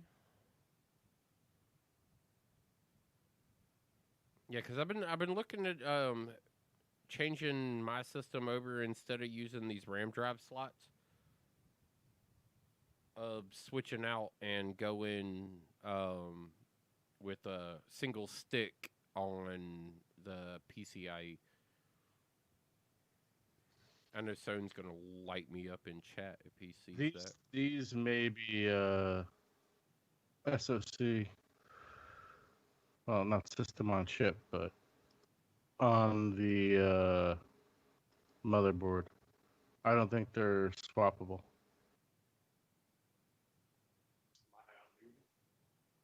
Yeah, I got you on mute. No, you're good over there. Hey, how you doing? Oh shit, I overwrote that file. Fuck my life. I don't know what just happened there, but all of a sudden it was complete. So we have a poll. We have a poll going. What's the and poll? It was the reason why you went down was either A, the tenant. Yeah. B, you I don't know. C, Windows 10. Yeah, no. Check Windows 10. No. Or D, user error. To be completely honest, I don't know. I will say that I do Well, not how know. don't you know? You're a Windows tech. We- Can't you we- run we're- some cron report? Yeah, it's already. Trust me, the machine is logging reports right now. It's that fucking slow. Owner always tells us computers don't make mistakes. Yeah, that's people bullshit. do. Yeah. That And need- I look at him, I'm like, really? I mean, So computers don't crash? restore my I don't pages, know where he's please. getting his Thank you. shit from, but Okay. Well, that's kind of weird. I don't know what happened there. All of a sudden, it was just like boonk, frozen. Yeah, we noticed it. We noticed that like all quietness had happened on that end, and I looked over at Wren and I'm like, Wren, I think we lost the web. And the funny part was He's like, as oh yeah, we did. as all that was happening, it was you who was speaking, and I was like, "Whoa, dude, your internet's going," because you're all like, and then that was it. I couldn't move my mouse. Uh-huh. Yeah, no, So I know- we carried on Yeah. the Facebook broadcast over here just as live and in person as we could. Just cracking jokes about whether or not you would or would not like come back with an I don't know or push the blame off elsewhere. And sewn together, you could absolutely be right, because the last time I had a problem with my computer, which seemed to have been major, like I couldn't get it to boot up for like 2.5 hours, I decided to go in and rip everything out of it, video cards, sound, everything. it took an hour and a half. Yeah, well, that was the laptop. But when I brought my machine back up, I only brought it up with 2 sticks of RAM in it, and everything was like fucking instantly booting up. So it's a very good possibility I do have a misparodied pair or just a bad stick. But I do have spin right, so I will run that tomorrow or tonight and scan my RAM and see if that's an issue. Because it very well could be. No, that was Until- just that literally stems off of a statement I made about. I don't know if it is one stick-up RAM, but the PCIe onboard RAM that's not in those memory slots now that you can stick elsewhere. Yeah, it could be my RAM disk too. Because that's just a stick of RAM in the computer. So it could be that.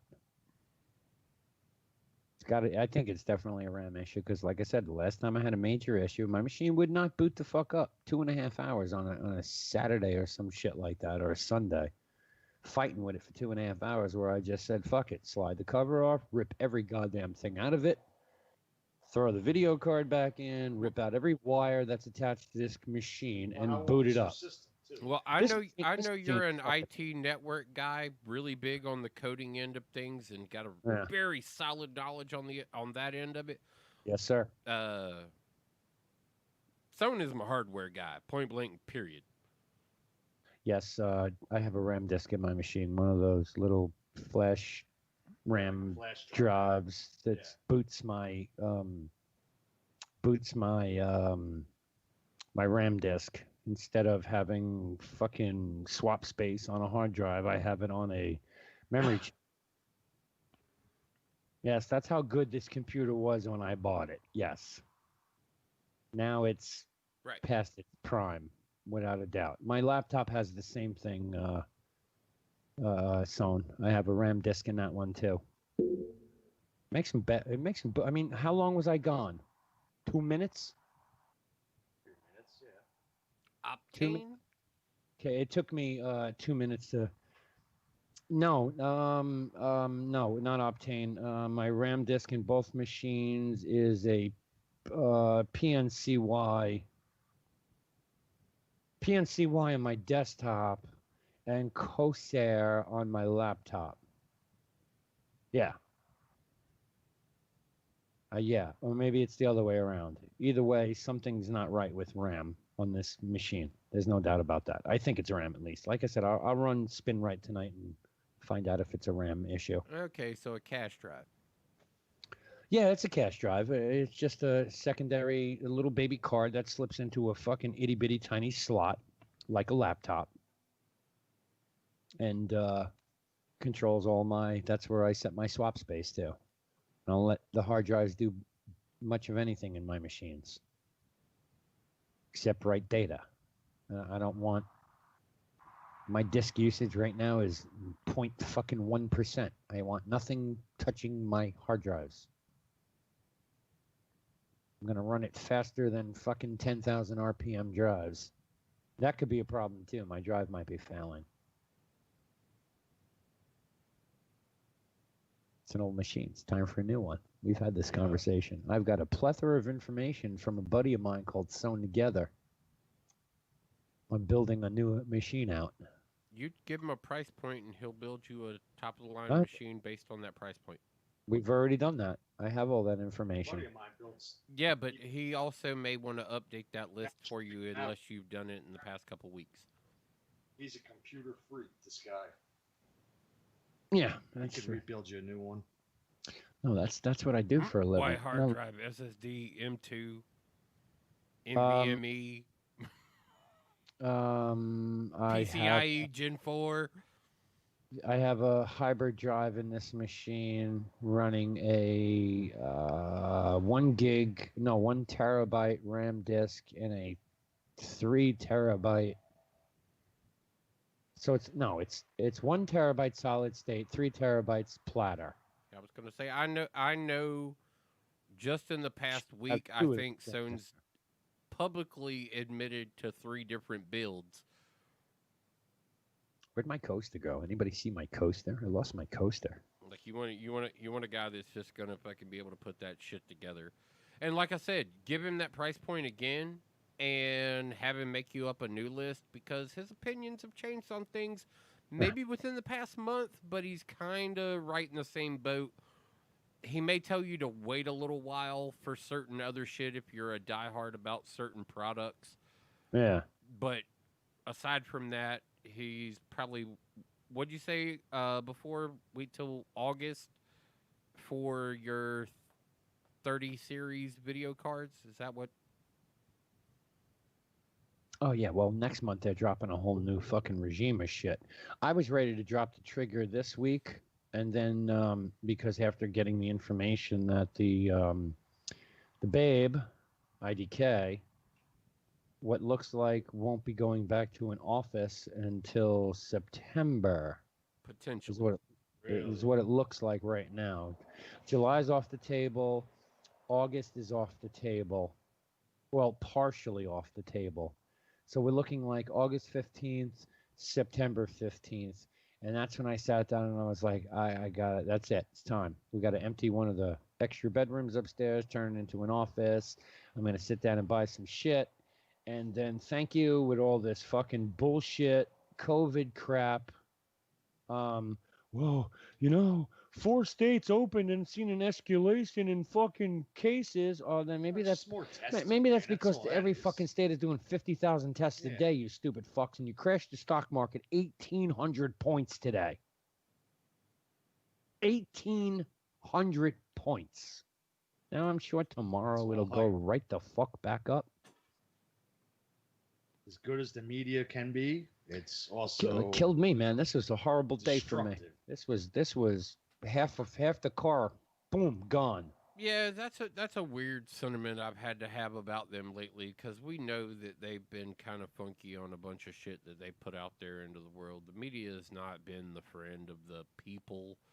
No. But at the same time, they also weren't really the enemy of the government, and to see the government even turn their guns on them was kind of bizarre. It's like that's why I said the whole thing kind of the institutionalized belief in the change. The reason there was national protest wasn't just because a white cop killed a black man. It was because a cop, a government agent, had the balls, knowing he was being filmed, to murder a citizen of the United States. And people stood behind that. Like, you son of a bitch. That's you couldn't have proven yourself to be any more ignorant in that moment. And that's what's rallied the support around the nation, why it tripped so hard, is because, yes, it is definitely a BLM moment. We need the reform majorly just in that aspect. But everybody took recognition of this moment because, holy shit, what are you fucking doing? You're supposed to. There was no, in any way, shape, or form, any level of justification No. that would say that, that this guy would have murdered anybody. Guy was in cuffs. He snapped. He was on the force for 19 years. Yeah, this guy could have murdered anybody. It just so happened that it was George Floyd, and that's rather unfortunate, and it is a major point of recognition that needed to be brought further forward anyway. It also is a moment where the country was able to rally around the idea that y'all motherfuckers is trying to... Y'all don't give a damn at all. I mean, all you have to do is look at the guy's face when he's kneeling on him. He's got like a blind, he's fucking enjoying every second of it. Nothing in his eyes. Yeah, he snapped. No, he's just not there. Yeah, but the thing about it is also the other officers that were there too. Seeing as everybody wasn't a white guy, sure, it became the police and this governmental issue. Hey, you had a white cop, you had a black cop, you had is he black Asian mulatto, whatever the fuck. It don't really matter. Well, one guy was Asian mulatto. So he flat out said, "I'm following this guy that's on there for 20 years. I didn't know what to do." That was his job too. Here's your fucking sergeant that you're going out with.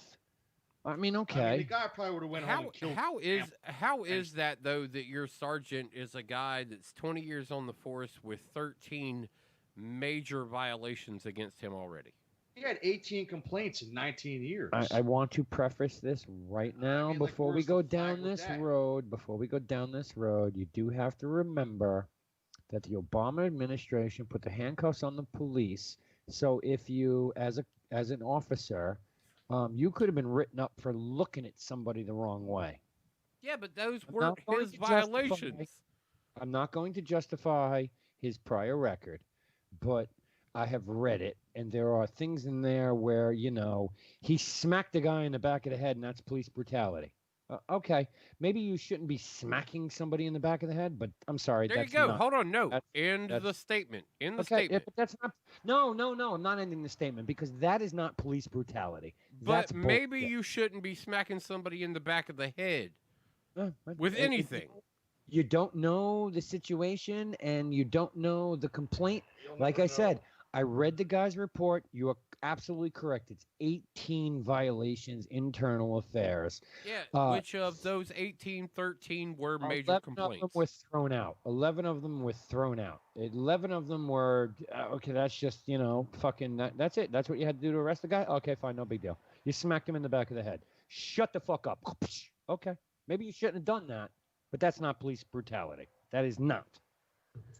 Well, if it was an unjustifiable act of violence, it is police brutality. Even though it was okay, yeah, all right. So my kid walks in the door every day, and I decide to paddle him. Now I don't whoop his ass hard. I don't whoop his ass hard. I just every day he comes in, I decide to give him a whooping. Now is that child abuse after 18 years of doing that to him every day? Maybe it's child abuse after 18 years. Well, it was child abuse after a week of just whooping this kid's ass every day. I mean, I walked in the door one day and my father just smacked me in the head, and I was like, "Dad, what that's for?" He's like, "Whatever the fuck you did today, that's what it's for." If I was a wise ass, I'd get but does that justify that? Smacked in the head. Does that make that moment okay? I probably deserved it. Okay, so you're saying yes, you can find a way to justify that it's okay for your dad to smack you in the head every day. I was a fuck up as a child. I did everything possible. Yeah, I did everything possible wrong. See, that is my point, though.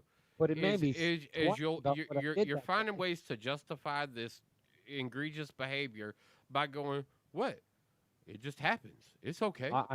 I thoroughly believe in fucking beating a child if they get out of line. You deserve it. I didn't say beating a child if they get out of line and deserve it. I said I decide to whoop my kid every day they come home.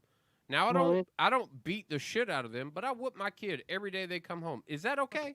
No, it's no, not. that's bad parenting. Yes, It's child abuse. that's bad parenting. It's not child abuse. It's bad parenting. How is it not child abuse? I don't know. I was beaten almost every other fucking day of my life. Okay, but you might have been a shithead. Right. If you were a shithead and you're sitting here claiming that you were a shithead, then your ass whoopings were noted. They needed to be done. I didn't say my kid did anything. No, but if you're telling me you're just beating him every day, then he must have been a shithead in some way, shape, or form, and probably fucking deserved it. No, because maybe I I'm the shithead. Maybe I'm the shithead. Okay. I can see that. And maybe it's child abuse. That's what I say. If I decide to beat him every day, even though it's only like he comes in the door, I give him an ass whooping and tell him to go do his homework. And he goes and does it every day. Then he learned a valuable lesson of not to be a dickhead and do your fucking He homework. didn't. He was never a dickhead.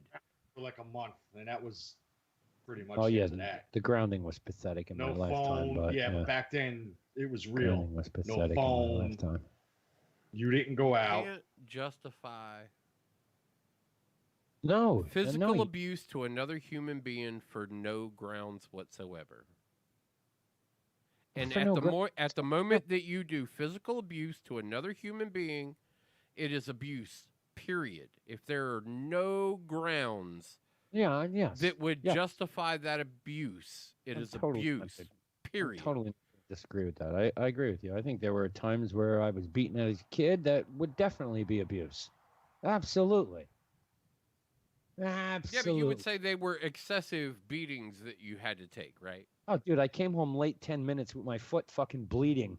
Okay, bleeding through the entire house. So I stepped on a piece of glass in my fucking foot, walked home with the glass in my foot 10 minutes late, and got my ass beat for being late. What were you doing with the glass in your foot? Like, how did you acquire the glass in your foot? I was jumping off of the roof of an abandoned ferry boat into the bay right here. All right, so you were kind of being a shithead. No, I was swimming and having fun with my friends in the ocean. I stepped on a piece of glass. You dropped your bottle of beer. Okay, no, I wasn't. No, I wasn't. Believe it or not, I wasn't even drinking. I was way too young for that. I was like 15. I don't think I started drinking until like 16 when I, really started first keg party. Oh, I'm going to drink with my friends. Oh, this is going to be fun. 16 years old. No, we were just fucking hanging out at the beach, climbed up on an abandoned ferry boat. We were jumping off the fucking roof of it into the ocean, having a good time. I was like, oh, I got to go home. Stepped on a piece of glass.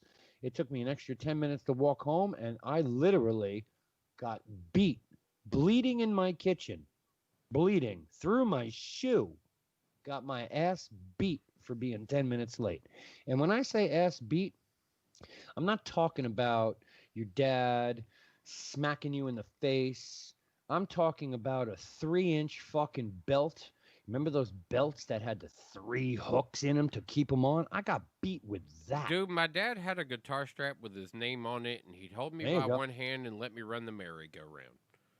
Okay, I know what ass whoopings were, and I know when I deserved them and when they crossed a line. And what I'm telling you is, if I come home every day and I got an ass whooping, that is abuse. Well, yeah, okay, every day, yeah, absolutely. It doesn't matter. It doesn't matter whether they decided to, give me 3 licks with the belt. If that was my welcome home every day, was 3 licks with the fucking switch, belt, whatever. If that was my welcome home every day, that's abuse. I get that. I understand that. Well, you just told me a minute ago that was you explained it more. You said for no fucking reason whatsoever. It's no reason whatsoever. Oh, that's what I'm saying. Every day. If you're telling me it's no reason whatsoever, then that's abuse. That was how I led the fucking statement off. Is if I decided that every day my kid came home, I wanted to whoop his ass, not beat the shit out of him, but just whoop his ass. Yeah, what'd your wife look like at the same time?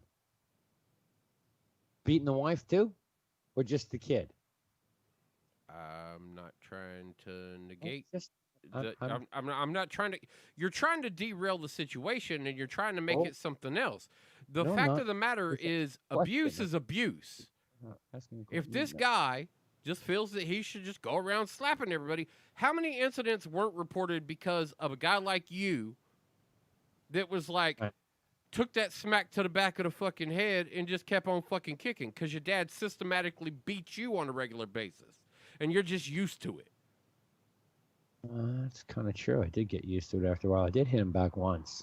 That was the last time I ever. That was the last time you probably But did that's that. what I'm saying about these 18 complaints. You're like, oh, he slapped the guy in the back of the head.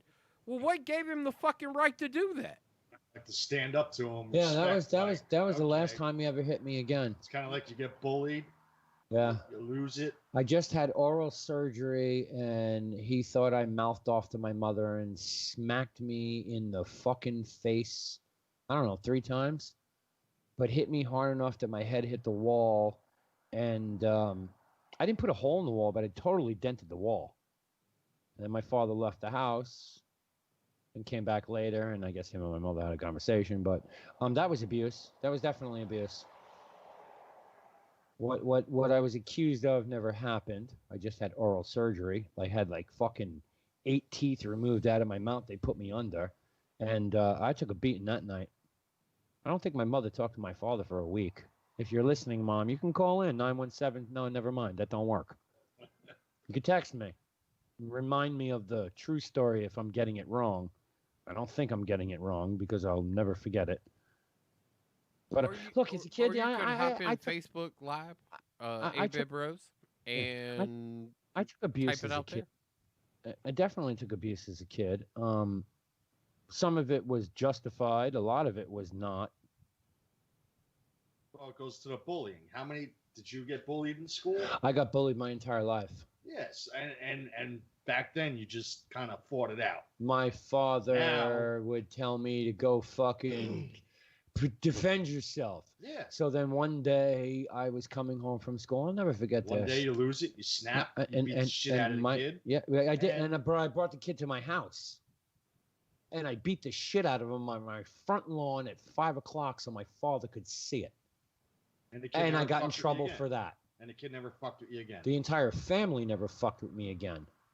There were 6 Well, that's boys. That's how we used to do it. Just go out Yeah. back in school, fight. There were six kids in this family, and I beat the ever living shit out of this kid on my front lawn. And I think that was really like maybe the second fight I've ever gotten in my entire life up until that point. But I purposely did it on my own front lawn so my father could see it, and I got beat that night and punished. But I did what you wanted me to do, Dad. You told me to stand up and be a man. Protect yourself. Question, did you defend yourself or did you start a fight in your front yard and turn into an asshole? Oh, no. I was being Wait, picked hold on. on. You intentionally got this guy to your front yard so you could beat his ass at 5 o'clock in front of your dad. I told him if he wanted to fight me after school, he can come to my house and we'll have that fight right on my fucking front lawn. Because I'm done and I'm tired. You're not going to fucking chase me around 6 blocks where I got to take fucking woods to get home because I was afraid to walk down the street. And that's the truth. There were many a times where I would fucking cut through woods and shit like that.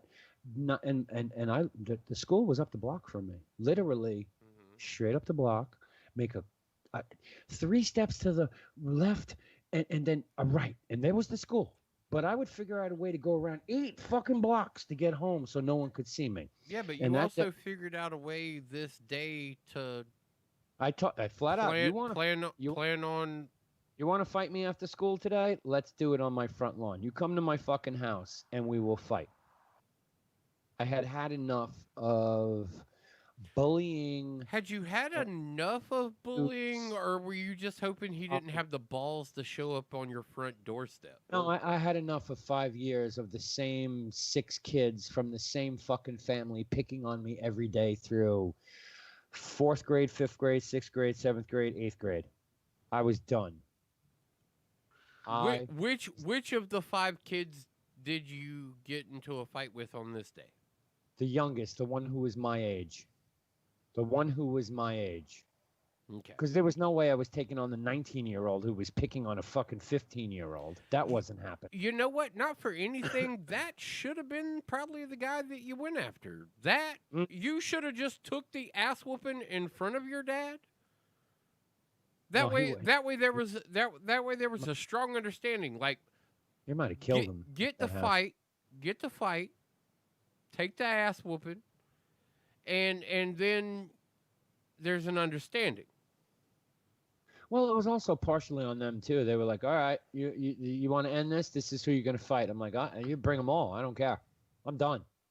Well, I'm done." And from that day forward, I will defend myself hardcore. I will fucking kill you if you raise a hand to me. I think that day was the day that changed my mindset completely. Up until this day. Up until this day.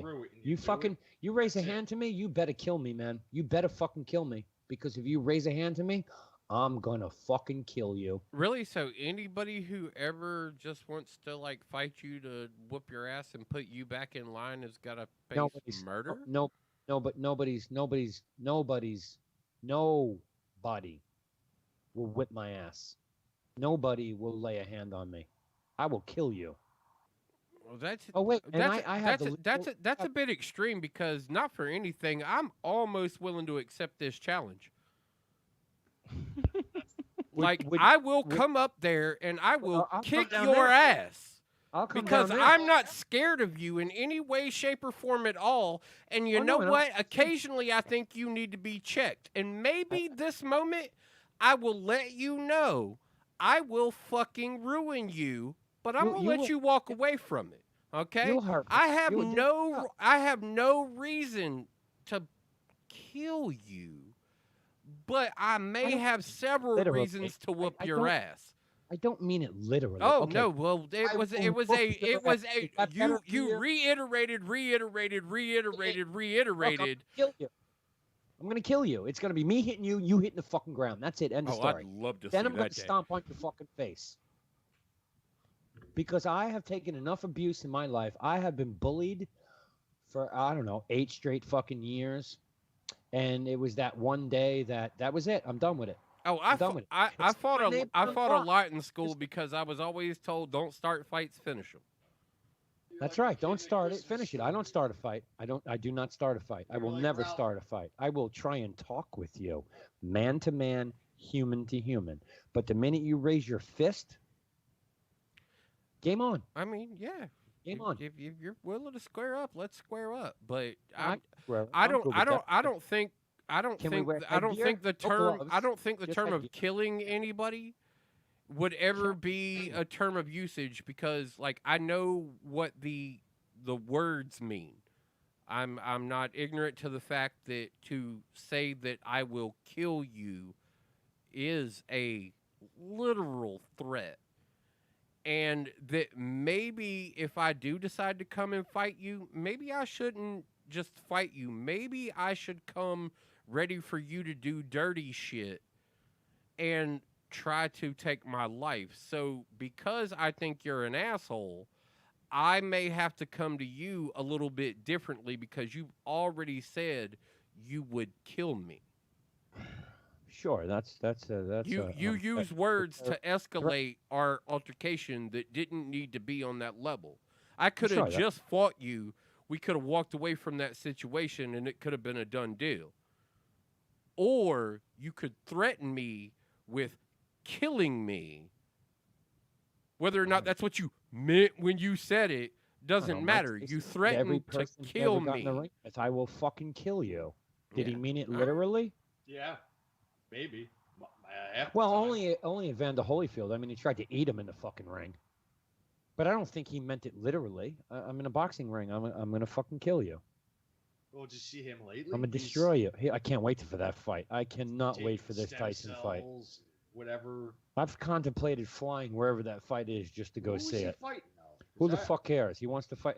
Evander Holyfield came out and said, "Yeah, well, but you're talking banter between two professionals when you're also." Probably. When you're also not involved in that realm.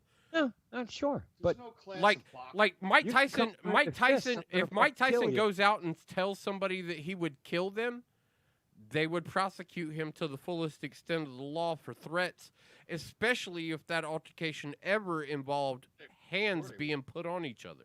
Oh, that's Absolutely, they that's wouldn't have Plain it. and simple. That's the pussy world we live in now. That's that now they PC. wouldn't No, that is Somebody you that phone is at the celebrity threat, to legal. that is a man who is a potential licensed fucking killer. Well, you know what? I'm going to stand behind 776, the use of deadly force to protect myself. It's legal in 50. All right, so that 48 all right, so put that on notice, everybody out there in the world, that if you ever right. have a real problem with Webb, just shoot him. Yeah, you better, because my neighbor down the block threatened me about that, and ask him how that fucking turned out. Well, he's Ask him how he's that not turned out. dead, so No, he's not dead, but his ass was immediately on the fucking ground. Immediately. yeah, but you just said you kill him. So you didn't live up to your comments. And see, you're being PC and taking it to the literal. Like I said, Mike Tyson said to everybody who fought in the ring, I'm going to kill you. Did he mean it literally? No, he meant I'm going to kick the fucking shit. I'm going to kill you. I'm going to kill you. Yeah, but you're not a professional boxer, or are you anywhere remotely close to that kind of famous? Dude, all I'm going to say Like is... there, you standing my recognize ground. a social structure. So I'm standing my ground, for bro. you to sit here and say you'll kill anybody, you know, can be interpreted directly I as will a threat. put your ass on the ground and stand over you and laugh in your face. There is no way ever again in my entire life that I will take the abuse from any one person or any group of people that I have taken. You can go fuck yourself. There ain't no way I am taking any kind of abuse from another human being. I don't mean you literally. Well, I don't yeah, mean but you literally. well, it's just really interesting, like hearing this come from you, because String Bean. No, not you, String Bean. I have no No. insults for you at all. Actually, you seem more like a bully. Maybe because I was bullied for I don't know how many fucking years. Okay, which by that the doesn't way, justify your illegal. behavior. That doesn't justify your behavior moving forward. I was also bullied, and I come Yeah. across with a whole lot more understanding and compassion for humanity because, like, other people go through shit. Now, Yes. these six kids that you had to deal with growing up, that's the Bai family. that you're talking about. That would be a very unfortunate circumstance for a child to have to go through. Yeah, It would be very terrorizing, and you should have been protected from this level of severity of a situation. The schools But- did nothing about it. I was actually but- choked. I was but actually you- choked out. in you school. didn't left in a fucking corridor, Schools never did passed out. anything about Left in the They corridor, let you passed take it out out. in the back, and they let you fight it out. You didn't through any of this gain compassion for humanity. You turned, and I will say this hands down for as long as I've known you, you turned the other cheek completely to the other side of it, and you decided that in turn you would become the toughest, baddest motherfucker around. Only if you got me to that point. I mean, was taught I ain't bad, but the bad don't fuck with me. And it Right. was because even if I ran into a motherfucker that was the baddest motherfucker, I can work that situation up into a point to where we have no other resolution than maybe an altercation. Okay, let me clarify this because I don't want anybody to think I'm an asshole, and I am an asshole. I totally am an asshole. But I don't want anybody to think I am if- what I just admitted to being. But if you bring me to the point where I feel cornered and I need to defend myself, I'm defending myself. One-on-one, standing in the street. You come up to me, start some shit, raise your fists, I'm going to protect myself. And I'm going to make sure that it ends with me hitting you and you hitting the ground. Period. End of story. I will not take any kind of abuse where I feel threatened from anybody. All right, Now, so wait, different situation. If I'm in a car and you want to start some shit in a car, you can just drive along because I'm not fucking around there. Yeah, there but are too many all right. things at stake. So if this absolutely huge motherfucker comes up and punches you square in the fucking mouth because you going said off. some dumb shit. Well, okay, then that's my fault, but I'm still going to go off and protect myself. Okay, but I may lose that fight. So you would fight. I would Correct? protect myself. I would protect myself. You would fight. I will never you were met with a fight. You will fight. I will never again cower on the ground while somebody's standing over me, kicking me in the ribs. That will never happen again for as long as I live. I will fucking kill you first. I will put you on the ground. This goes more into kind of exactly what I was saying. Your means, instead of just taking an ass whooping when maybe you deserved it. Maybe you deserved it. You said some asshole shit. This guy come up and punched you in the mouth for it. Okay, that was exactly how I laid the scenario out in the beginning. So you are willing to take it above that situation, even though you were the asshole, and escalate it to a situation to where he was tired of listening to you badger him, so he punched you in the mouth. To kill me for no reason. You're not getting away with that. On the ground you go. He didn't threaten now to go kill get you. your gun, motherfucker. He didn't threaten to kill you. Yes, he did. No, he Neighbor didn't. down the block No, he threatened to kill came him. up and he punched you in the mouth. No, well, he threatened to kill me. That's how he wound up on the ground. I'm not talking about these other situations that you're wanting to bring up. I was purely going off this hypothetical moment. You were an asshole. This guy come up and fought you, and you said there is no way. Even if this guy decides, that he's going to fight you fucking... Hypothetical of I'm the asshole, yeah, then I probably deserve it. Yeah, but you just said you're not taking the ass whooping. You're going to put him on the ground. Which means you're willing to escalate the situation so far beyond the necessity of it. Because you were a dick. You don't need to be the powerful one in this situation. You need to suck up your humble pie, Crow, and move on about your fucking business. No, I have an entire law to protect me. It's called stand your ground. Stand my ground. I would throw the ultimate insult that I could throw at you right now, but I don't want to deal with the repercussions of everybody else because I say it to you.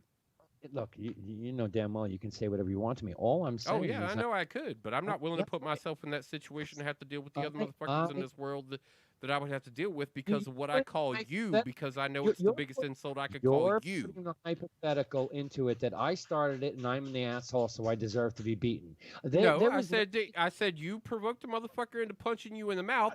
You said that you would beat him with a brick.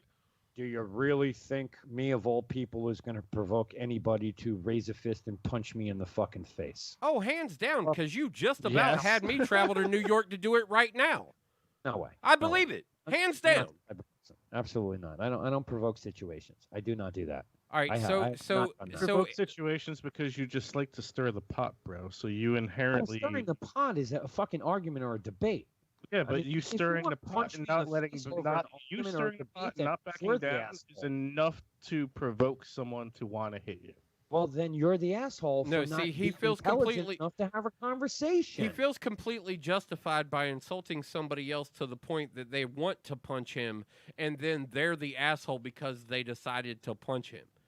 Right. I don't think I've ever insulted anybody to the point where they wanted to hit me. Period. That would be ever. Christ, that would be racist. To insult somebody to the point where they want to beat the shit out of you is borderline racist. It's borderline terroristic threat. That's bullshit. I wouldn't do that. I have more respect for other people in this world than that.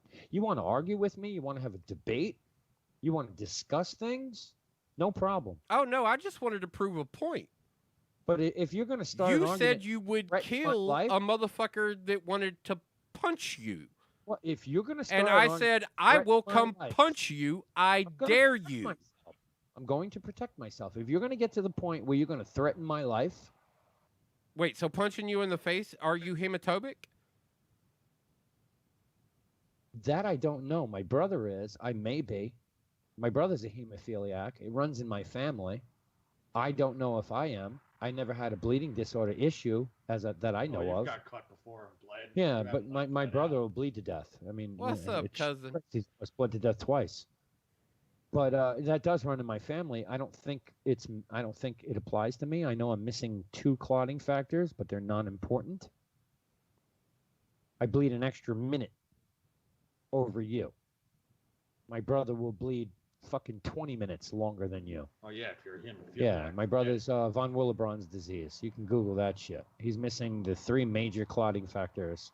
He couldn't have surgery a couple months ago. Had to deal with a hernia for like 8-9 months before they actually did the surgery on him and pumped him up with all sorts of drugs for 8 months so that they could do the surgery. Hemophilia runs in my family. The point here is if you come at me and threaten my life, I'm not going to instigate or start a fucking riot to get my ass beat. I'm the one who runs from that. I'm the guy who fucking walked 8 blocks to Is get home. punching you in your face threatening your life?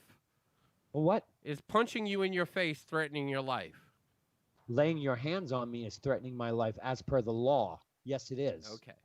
In case North Carolina laws are different than the Oh, rest of they the are. country. They are very You lay different. hands on We don't. somebody- We're not so progressive to the point that we got to protect people that far. But you lay hands on somebody, that's against the law. It's against the law in all. 50 yeah, states, it's called against the law. assault in all 50 states. That's right. It's not justification of murder. Assault and battery, self-defense. Stand your ground. Stand your ground. Okay, our stand your ground has limits and very tight regulations on what that means. We're not allowed to be the wild, wild fucking West because you were an asshole when I punched you in your mouth. Well, call me George Zimmerman then. I mean, there's your, No, there's I'm just going to call you Web Boy because that there's your- is the there's your title that fits. epitome of stand your ground. That's the epitome of it right there. In black and white, stand your ground. I'm not letting anybody lay their hands on me. And if I provoke it that it happens, then I deserve it. But that's never going to happen. That's never going to happen. You just sat here and said that if you do put somebody to that point and they put their hands on you, you're going to take all fucking bets off the table. I never said I would push somebody to get to that point that they would want to. If you threaten my life, I'm taking you the fuck out. Dude, literally, just the statement alone that you made, I told you, if that's how you stand, you're going to kill me if I put my hands on you. I want to test it. I'm going to punch you in the fucking mouth. Are you ready to fucking kill me? Sure, absolutely. I'm ready to put your ass on the fucking ground. Faster than you can fucking get your hand on my... You come out, you're going down. You're going down. You're going down. Roundhouse kick right to the face as you try and punch me. End of story. You're down on the ground. I'd love to see your lanky ass be able to fucking pull that shit off too. Hey, it's not a problem. Trust me. I've had my ass beat my entire life, and I took advantage of it and gained my own self-worth and self-control. Maybe now there is one truth in that years of statement. There is karate one hit that truth in shit, that but- statement out of all others that you have made, and that you will take advantage. I believe that wholeheartedly. You Sure, will agreed. take advantage. Well, you're trying to twist every word coming I'm out not of my trying mouth. to take. I'm not twisting nothing. I'm the just telling point you is, personally you where I threaten stand on me- the conversation where you and I have had so far, and I The do point- believe in 90% of the situations that you would seize an opportunity to take advantage. I believe that is your If you threaten personality. me- If you threaten me and blink, Oh no, I I'm gonna believe that's get just your fucking personality. face. No, you're absolutely wrong. Yeah, I'm not going to go out there to start a fight just to start a fight. I would never do that. It's not in me. I would rather talk it out and have a conversation. Just like the day I marched down the block to talk to my neighbor, and then he threatened my life. I will fucking shoot you if you What don't did get off what my did he do to property. threaten your life? That's what he said. He He said, "I told will me shoot flat you if out, you don't I get off my will property." shoot you if you don't get off my property. Okay, so where was he wrong in telling you to leave his property? He was nowhere wrong, except I was on the curb, and that's not your property. I was Okay, actually so you standing were Go ahead. seizing a technicality into validating your side of the argument, right? I went to a neighbor to have a conversation and never once stepped foot on his property because I knew that would just escalate matters. So I stood in the street and tried to have a human-to-human conversation when he threatened my life. Okay, and where My did girl you called the cops. where did you go the moment you said you went onto his property to assault him, right? Nope. I said, fuck you, come at me. He took 2 steps forward and I kicked him in the fucking face. Boom, down on the ground. Now go find your So fucking from gun. in the street or from on the curb? I was right there at the curb, the gutter. Is that what you want to call it? A gutter? What Where the I mean, curb is, street? I never stepped on his property. never stepped on his property. Never one step foot on his property. Absolutely on his not. property. It's not my place, not my position. You want to yell at me and scream at me from down the block? I'm coming down to talk to you. What is your problem? What is your problem, sir? I saw them out there today. What is your problem, Oh, sir? I mean, I know he's got some real jackass motherfuckers down the street, but I also know that I don't believe a word of what he's saying when it comes down to he tries to de-escalate situations. I would never escalate a situation. I would never do that. Okay, well, not for anything, Webb. Never do Not that. for anything, Webb. Nobody in the 4 years of this broadcast would ever believe that statement. Look, you tell me to go fuck myself, I'm going to tell you to go fuck yourself.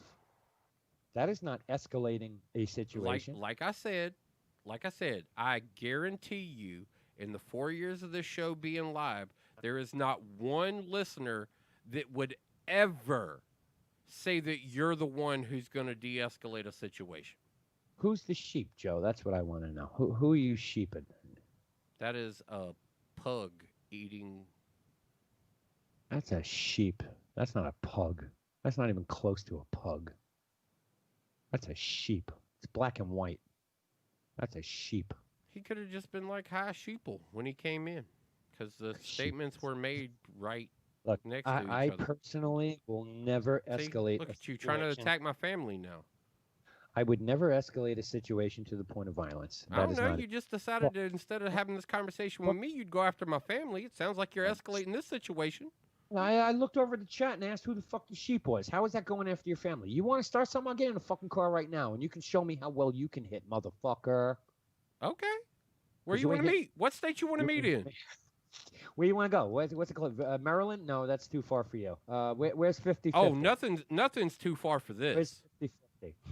50, Virginia, Maryland. No, not Virginia. Well, maybe. No, not Virginia. Let's see, it is Maryland then, isn't it? I don't even know. the I don't know. border. Look, my point here is I'm not going to escalate a situation to the point of violence. I Well, would my always- point is, I know who I am, and I doubt what you're saying. What'd you say, Ren? Baltimore Inner Harbor. Baltimore? Halfway. That's literally the halfway point. I don't know. I'm taking a wild guess. It's the Inner Harbor. You could set cameras up. We could film the whole thing. It could What be, bar- a No, thing. we could do We this. beat the shit out of each other. And it's my- Baltimore. No one will think twice about it. No, of course not. They just be like, oh, damn honkies fighting each Yeah. other again. My point of all this is I'm not going to escalate a situation to cause a ruckus or a riot. I would never do that. It's not in my... Says the antagonistic personality No. of the 8-Bit Bros, who is solely will- the perpetrator of escalation. Look, you're Who prides himself on saying what he's going to say no matter what anybody thinks. You're So gonna if he me with says words something and somebody back. hits him, it's the other person's fault because they might be offended by what he said. Oh, but it's well, okay. game on. That's right. It's their game on. fault because they hit him. That's right. Game on. Yeah, see, I don't know. The math on this one, the Logic math on this doesn't one work. really doesn't work. Really? lot- Because this entire country was founded on arguments and debates. Well, actually, it was founded on the ability to whoop another motherfucker's ass and seize control of their property. Well, that's only with the Indians. No, actually, that's pretty much with every person we ever came into contact with. Well, with this country, it was the Indians first, and then we took control of the country, and then everything else escalated after that. But you got to remember, the entire Constitution that was written was argumentative and debated for fucking years before it was written. So it was nothing more than words between people. John Adams did not beat the fucking shit out of George Washington to get what he wanted in the Constitution. Actually, I heard they did square up a couple times. Well, I was going to say that was Abraham Lincoln, but that was fucking... Yeah, he wasn't one of those guys. He was 40 years after. But the point is I'm not going to, personally... I also heard Ben had some sick fucking hands, too. I'm not going to escalate a situation just to get you to hit me. I'm going to try and de-escalate it. Like I said, I went down to the neighbor to have a conversation. What is the problem? What can I do to stop this problem? You can get the fuck out of my face. Really? I came down here as a fucking man, a human being, to have a conversation with you, and this is how you're going to talk to me? Well, you're a piece of shit. Well, no, it seems to me, sir, that you're the piece of shit. Okay, so at no point in you going down to his property did you escalate this situation at all? No, I went down there to have a conversation. Just the same. Which he wasn't interested in. Oh no, you could have just left him alone. No, I couldn't. He called the cops on me. You couldn't because he escalated the situation to a point where the police got involved for no reason. Zero. What were you Dude, doing? You're standing down at your corner of the block. I'm standing at mine, and you're screaming shit at me. You're screaming shit at me all fucking day. What are you going to do? I'm standing down at the bottom of the block calling you a piece of shit. Shut the fuck up. You're making too much noise. You stupid fucking cunt. What are you going to do? Oh, it's okay. All right, okay. So you're going to, at that point, go down there and settle it. Have a conversation. No, I'm not going to settle. I'm going to, excuse me, but what is the problem? What? You're here. I'm there. What kind of problem could there possibly be? Question, was he interested in having that discussion with you? Obviously not if you threaten my life. Hold on, no. Was he at all interested from the very beginning of having the conversation with you? I think all he wanted to do was escalate it to a higher point. No. I think this is you shifting the blame. This is you shifting the blame. Interested in having a conversation. Okay. I did not ask that. This is you shifting the blame on this. Well, no, you said something to him and he told you to go fuck yourself, right? So that meant literally go fuck yourself. No, he has no interest. Actually, never said a word. He has no interest in holding a conversation with you. You just got done saying he said all kinds of words and had been talking to you all day. Right. So all right. So he had a lot of shit to say about calling you a piece of shit. But when you went down there only to talk, he didn't want to talk to you, right? No, he wanted to threaten me. But you continue. No, that was later in the conversation because you continued to push the issue, right? No. So you didn't continue to ask him questions and ask what his problem was. You didn't go to his property line and demand a response for why he was screaming at you from down the block. But you would never escalate a situation. How is that escalating a situation? Well, he was giving you shit all day. How is asking somebody a question or their opinion or I don't want to say demanding because you'll take that and construe that in another way. Asking someone what is their problem with you while they're fucking screaming epithets and all sorts of shit up at the block at you, and you have no understanding as to why, besides you farted too loud into the wind. You know what? Occasionally I chalk up idiots as idiots and I just let them be idiots, and I learn what I need to do to not have to deal with the idiot. That is true, because from that point forward, I have never had another issue or problem with him, because now I've learned ignorance is bliss. Just ignore the fucking assholes. That guy was an asshole, wanted to start a fight with me. No, actually, he wanted to scream at you down the street. You went down there to get into a fight with him. No, I didn't go down there. See, that's where you're misconstruing it all. That's where you're taking it to a totally different extreme. No, your act of going down the street meant you wanted an altercation with this individual. We're having a debate and an argument right now. What the fuck is your problem with me? Can I ask you that, or is that starting a fight? What is your problem with me? Well, my problem with you currently is you're not being honest about the situation. How is it not being honest? Because he did not look. He's entitled to yell all he wants to up the fucking street, all he wants to fucking do. Okay? He's allowed to do that. No, you're not allowed. That's inciting a riot. That is against the law. That is hold on. So you're saying you rioted down to the end of the block to confront this man? I walked. He down the didn't block. incite a riot. No riot did. happened. He forced my hand, incited a riot. No. Yeah. Oh yeah. Yeah. See, We'll that's say he that's was illegal law too. We'll yeah. say he was antagonizing you all day. Which is Oh yeah, inciting a and, I riot. mean, I can bait anybody into doing some shit, but that doesn't mean their reactions are legal. Like, No, if but I that had means my you neighbor started yelling it at me and down you're the wrong. street all day, and then That becomes hearsay and isn't submissible. I would have went down there too. Depends on who calls the I would've police been first. like, if you dude, call, it's all admissible. What is your problem? Well, My apparently he shit called was the cops not first admissible because you said I he called the cops. first. I mean, the IDK was the one who called the cops, and the cops didn't even give a fuck about her statement. Why? Oh, because he called the cops first. Well, how Right. fair is that? Yeah, I remember that whole thing. Everybody called the cops on each other, but wife- nobody give a fuck what happened The here. wife was screaming down too, and told She him was to the go one get- going through the house trying to find the gun. told him to get the gun. Yeah. Go get your gun. That's right. You were here. Well, that would have throwing shit played down the into street. it. That would have played into a different scenario because he would have been the escalating party at that moment.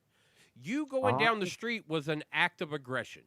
My going down the street was to de-escalate a situation so the cops didn't show up. You had no business. When he threatened my life is when the cops showed up.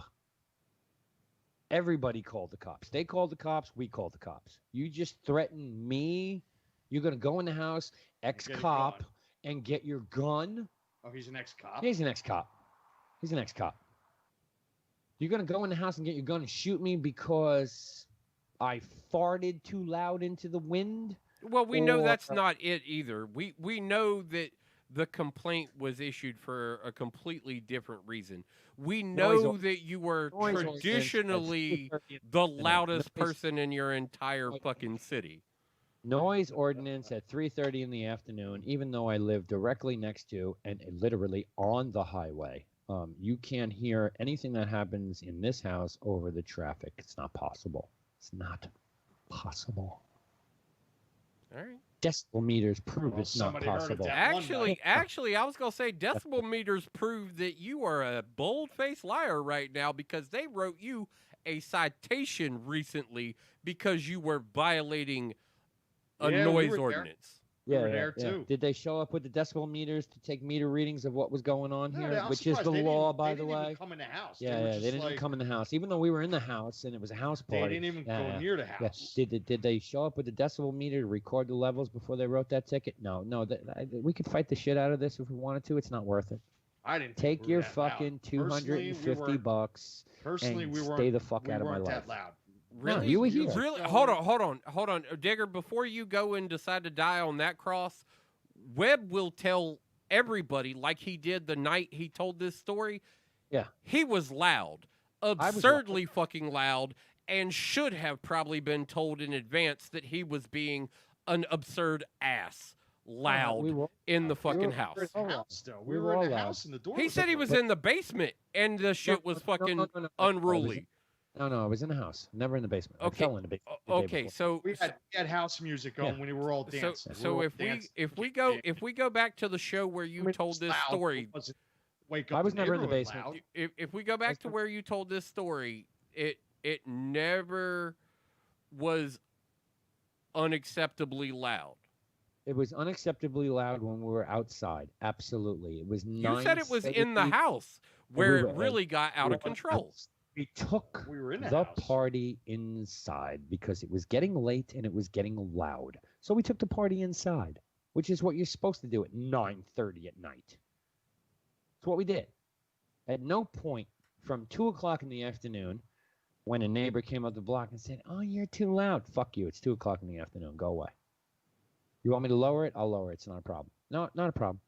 Whatever you think is loud at 2 o'clock in the afternoon, I'll lower it. It's not a problem. Which we did.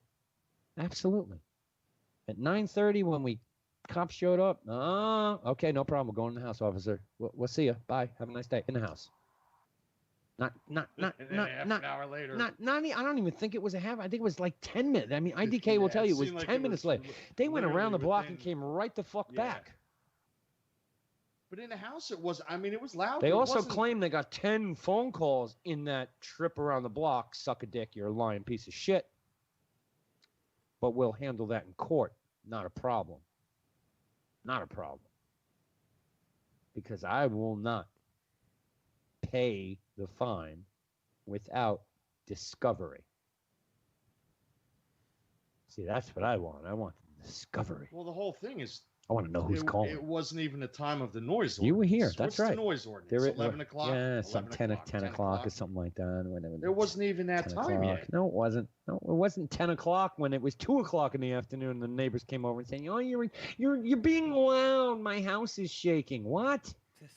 What? This was a completely different story the last time it was told. No, it's not. It's the same story. It's the same story. It's the same story. It's the same story. It started at 2 o'clock in the afternoon with a neighbor who walked up here and asked if we could turn it down. I said, absolutely. Yeah, you're a bit loud. No problem. We'll turn it down.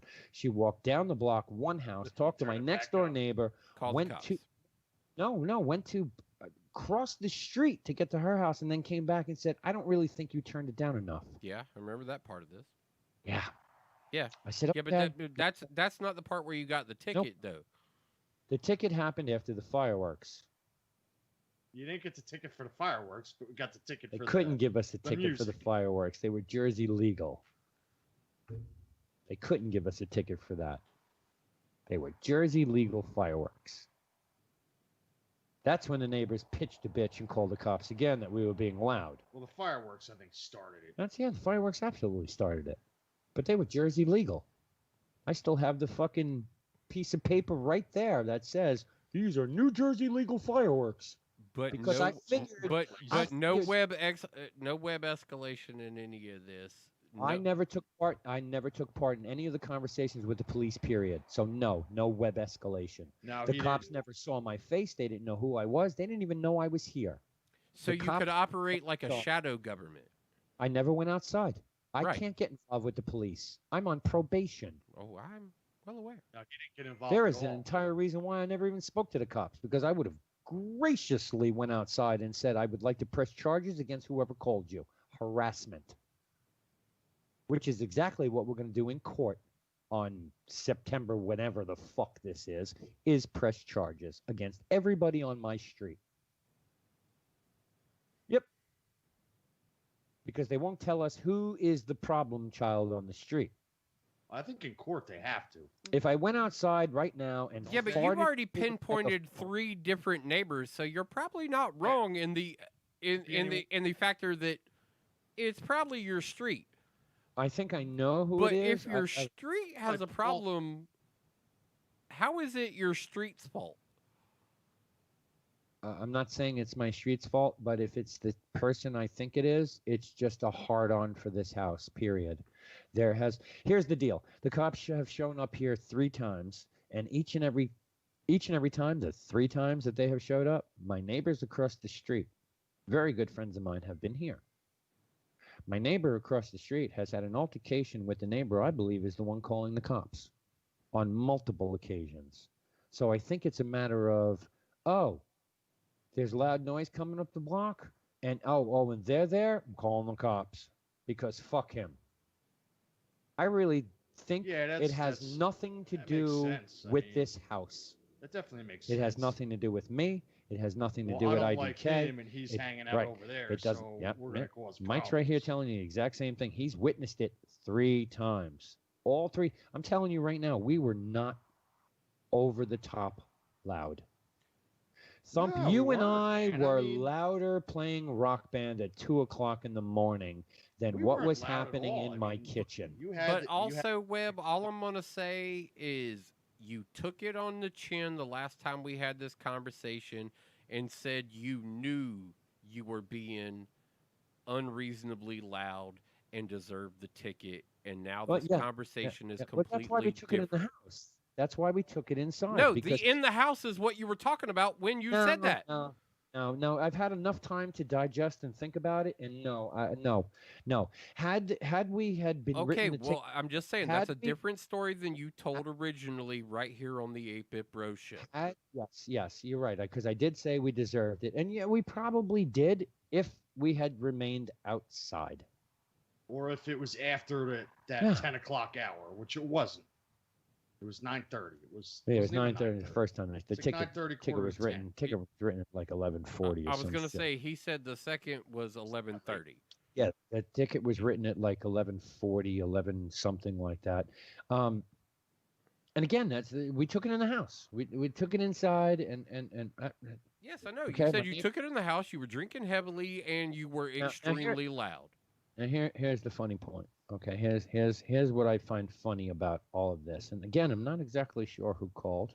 I have a really good idea. I'm almost positive. My neighbors across the street, not directly, but one house over, said, "Yeah, it sounded like you guys are having a good time. I really liked when the tambourine came out." Yeah. Mike, yeah, tambourine, yeah. Because I thought that was kind of funny. Were you being loud? No, we could barely hear it. My next door neighbor directly, next door, their bedroom is right here, 20 feet from where I am right now is their bedroom. Never heard a fucking thing. It's 2 houses past him. That's 3 houses down the block. Not 2. 2 houses past my neighbor. That's 3 houses down the block. Basically the end of the block. Well, no, because there's only 4 houses on this block on my side. So yeah, you're right. It's basically done, but it's not really. I mean, you know, we're talking what? Or it's just, you've got to figure each house is 4, 8, 12, 160 feet away is where the phone calls came from. But my neighbor directly next to me never heard a fucking thing. The neighbor across the street was like, they must be having a good time. She, in fact, said, next time we're coming over. I was like, cool, come over. But 3 houses down. Which that would be nice if most of your neighbors felt that way, and that you could be the party house and had a whole group of party neighbors. Like, I understand. It's the same thing here. Like, I wish I had all those kind of neighbors around me too, you know. But I make sure, like, regardless, that, like, when I get on my rock band binges, that I have all the windows closed, and I know my house is very well insulated, and I don't have problems outside. I only have one neighbor in my community that seems to want to be like, hey, could you turn that down? And they live directly across the street from me. They're the people. They're the group I know I have to deal with. They're the only ones I have to deal with. And so I test it. They come talk. I fucking turn shit down. And our situation, never once have the cops been called. All right, I got 2 neighbors who will come and be like, you're being a little too loud. No problem, cool. No problem. Then I've got the other neighbor who does nothing but incessantly call the police. Like, I believe that if a bird was chirping too loudly in his bedroom window, he'd call the police. Yeah, Wren. We heard that motherfucker the whole first part of the show. Right. Should have called the police on him. Hey, we should have called the police. He was way too fucking loud. You know, like that. It's a fucked up situation that happens over here. I think, like I said, it's just a neighbor that has it out for right. you. I mean, and I don't think it's me. I don't think it's me. Has one of them. I don't think it's me. I think it's after what happened between the neighbor across the street and the guy down the block, where they were at each other's fucking throats, screaming, "Who's the cunt? Who's the motherfucker? Who's your dick?" I mean, I think, you know, now it's guilty by association. So if it was not you, how did you end up kicking somebody? Well, that was 2 years ago with the guy down the block who threatened to fucking shoot me. Now you got no opportunity to make that happen. 0. Well, yeah, because you squash that and get that out of the fucking way.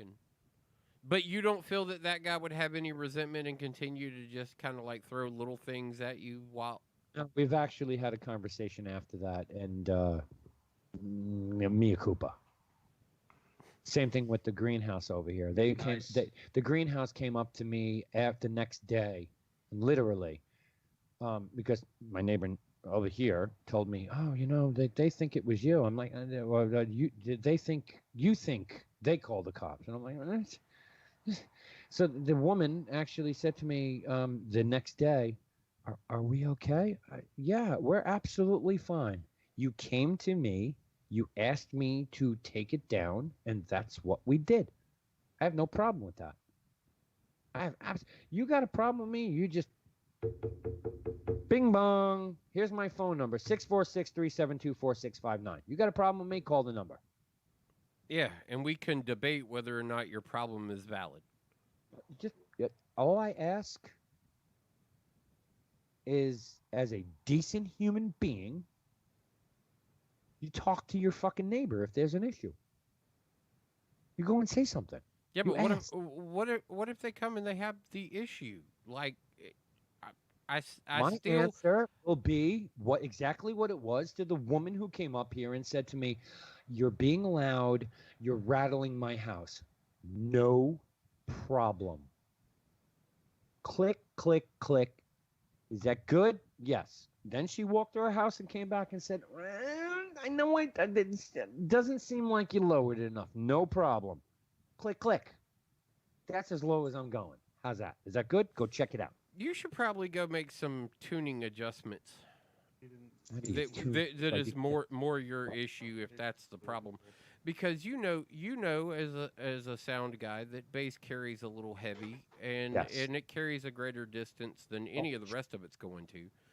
I do have the decibel readings from the last time that the police were called, that I personally walked to the house that I thought was the issue. You were here too when that happened. I whipped up the fucking whipped up the decibel meter in my fucking phone and walked over to the greenhouse to show it 23 decibels. Oh, this is as loud as bird chirping. Okay, that's good. Let the police come now. Here you go. 23 decibels. Right here it says, "This is as loud as birds chirping." Meanwhile, if I walk 10 feet that way, the decibel level is 108. Highway. 108 here, 3 houses that way, 26 decibels. Go fuck yourself. Call the cops. Go ahead. Call them. Because when you call them, you better tell them to come with a decibel meter. This is the reason why I will contest this ticket. Because I'm sorry, but you didn't follow police procedure to the letter of the law like you were supposed to. I am within my legal rights because you fucked up. Noise complaint, you're supposed to show up with tools and equipment to prove it, not just blatantly write a ticket because some cocksucker complains. You gotta prove it. They may drop it. They're gonna. Or they may lower it. They're gonna drop it because I'm gonna walk in there with a fucking lawyer over $250 ticket and mandatory court date because we desperately need the $33 because courts have been closed for 4 months. We need those 33. Fuck you. I ain't paying shit. Suck a dick. Prove it. Show me the proof. That'll go up to 43 now. Show they've been out for 3 months. Show me the proof. Where's your proof? Innocent till proven guilty. Show me where I was guilty. I'm sorry, but somebody on the phone going, "Oh, the birds are too loud," is not proof. It's not proof. There are laws to protect the people. There are loopholes to protect the people too. But use and abuse. That's what it's there for. That's the purpose of the laws. Protect the people. Not to protect the guilty, to protect the innocent. Innocent till proven guilty. Party to the people. That's right. Innocent till proven guilty. Were we loud? Absolutely. Did we take it inside like any fucking normal human being? Absolutely. Did somebody still have a heart on? That's debatable. I say absolutely. You say no. I say yes. Innocent till proven guilty. Proven in a court of law. I will take it up with the prosecutor. Actually, I can't. She will. With my lawyers. Anybody get the email from Trump Pence? I think Sewn Together brought this up before. There's emails floating around for the patriots only of this country. Join the Trump army. Give a $35 donation. I heard something about that. Yeah. The email is going out. This email is for patriots only. You've been identified as one of President Trump's fiercest and most loyal defenders. If you contribute $35 to the presidential campaign, you'll get a special Make America Great camo hat, not available anywhere. They have the coins out too, and they have the. You can be part of the else does he have? exclusive Trump army to get rid of the literal mob.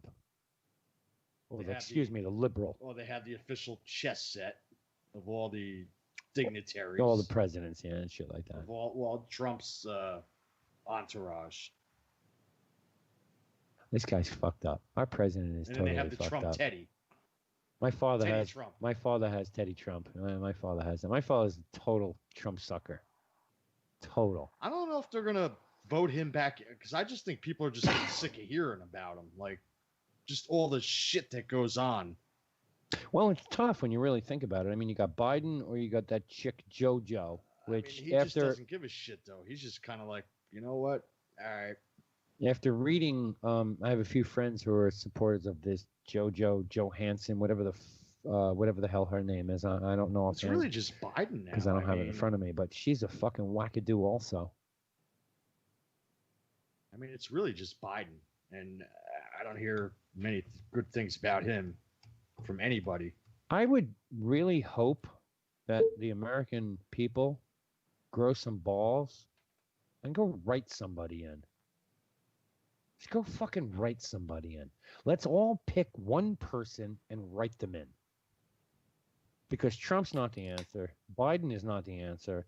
And the more I read about this JoJo chick, she's not the answer either. So there's really nobody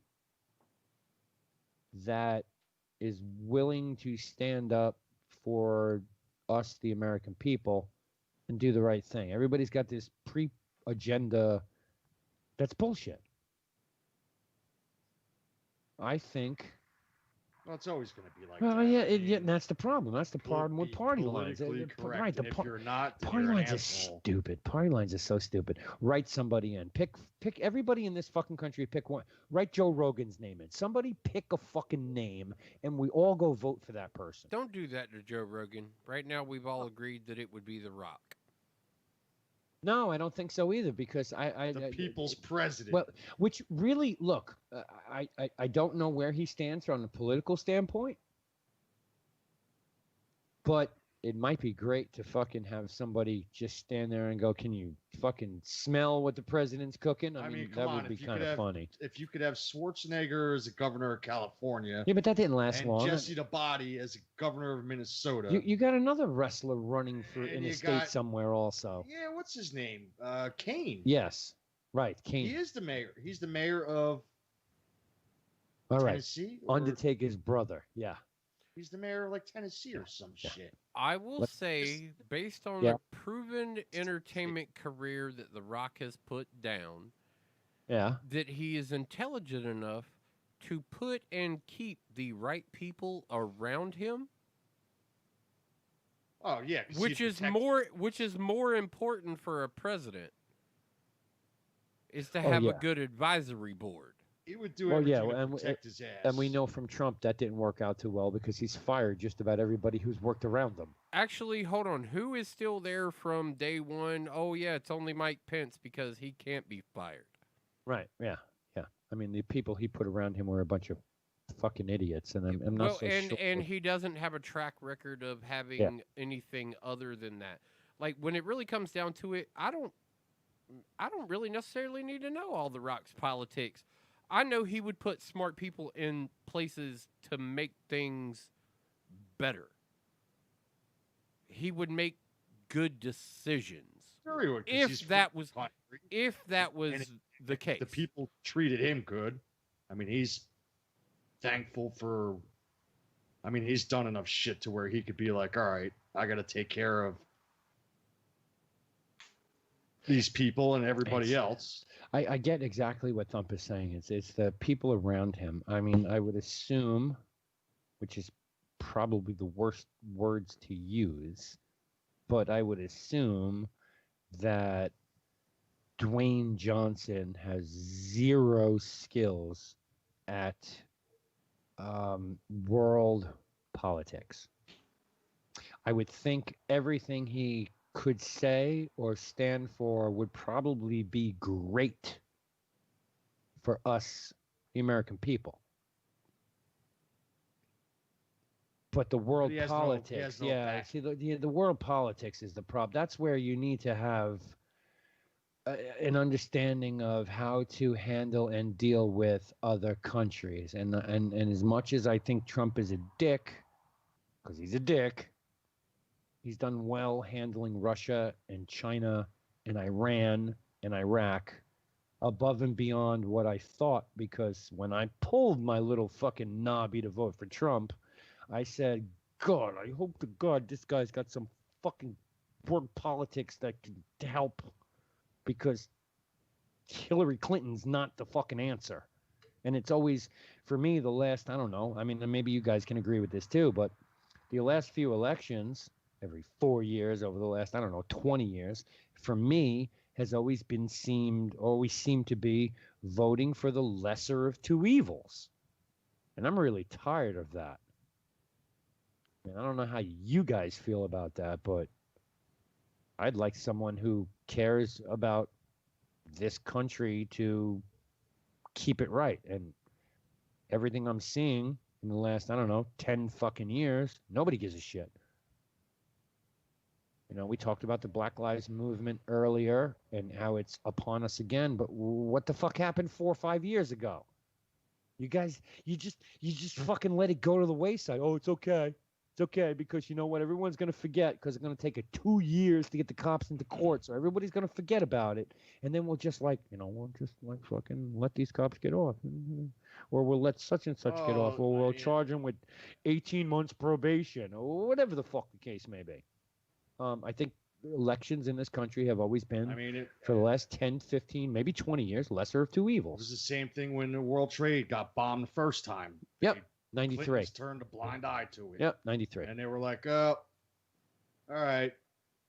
And they just turned a blind eye. I mean, I do like some of the things that, what the hell's her name? Jorgensen? Hey, guys, I got a boogie in like 3. Yeah. Yeah, I'm getting out of Joe here. Jorgensen, yeah. I like some of the things she stands for, but I just don't know where you stand on a lot of other issues. And unfortunately, I just heard nothing, but she's pretty much, like you were saying, she's pretty much a fucking nut job. There's some things about her are just over the top, but you don't hear her name. You're hearing it now all of a sudden. Like, where was... It's because nobody wants Biden and nobody wants Trump. Where was the... Another name has to come out for interest. Where was the right to lobby... the novelty of it. 10 months ago. Now you're hearing this name, and it's fucking... We're what? 4 months? 4 months from an election? It was kind of like the whole Perot syndrome. Nobody heard of him, and he came out of nowhere. Everybody was like, Ross Perot. He pushed his own agenda with his own money, though. And he was gone as quick as he came in. You did hear some stuff about him because he had enough money to do it, but... Well, yeah, he's a tycoon, but I mean, he was like a flash in the pan, and he was gone.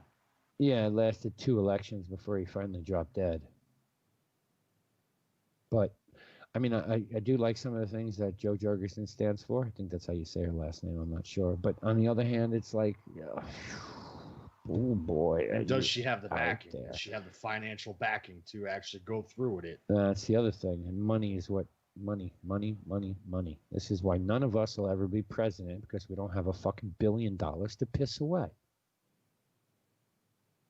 Plus, we've all done drugs at some point. So I also don't feel that is a qualification that need be met to be president. Oh no, you're absolutely right. It's not a qualification, but. If you don't have the money, you can't buy an election. Well, Bloomberg couldn't do it. He spent $250 million in. He couldn't even make it through a primary. One campaign. That 1 week, he spent $250 million. Yeah, he couldn't make it through a primary. But I'm saying right now, and moving forward, I don't think that financial presence is going to be as necessary as a social presence. The ability to reach out and campaign like it used to back in the day when guys just went out and hopped on a train and fucking went around the country and said, "Hey, I want to be your president." Yeah. We got that on social media right now. We Yeah. have the ability to touch everybody directly, and it doesn't cost you anything. But you're not touching the elderly who make up the largest voting percentage of this country. Yeah, but that percentage is elderly- getting lower and Yeah. lower every year that it goes on, and the elderly that are currently becoming more elderly are already on these social platforms. You're talking about like dinosaurs, like they still have a vote. Like that's what I'm saying. Like we're talking about now, which now it may not be a thing. Now it may not be a thing, but our next couple elections, that percentage is about to have a tilt.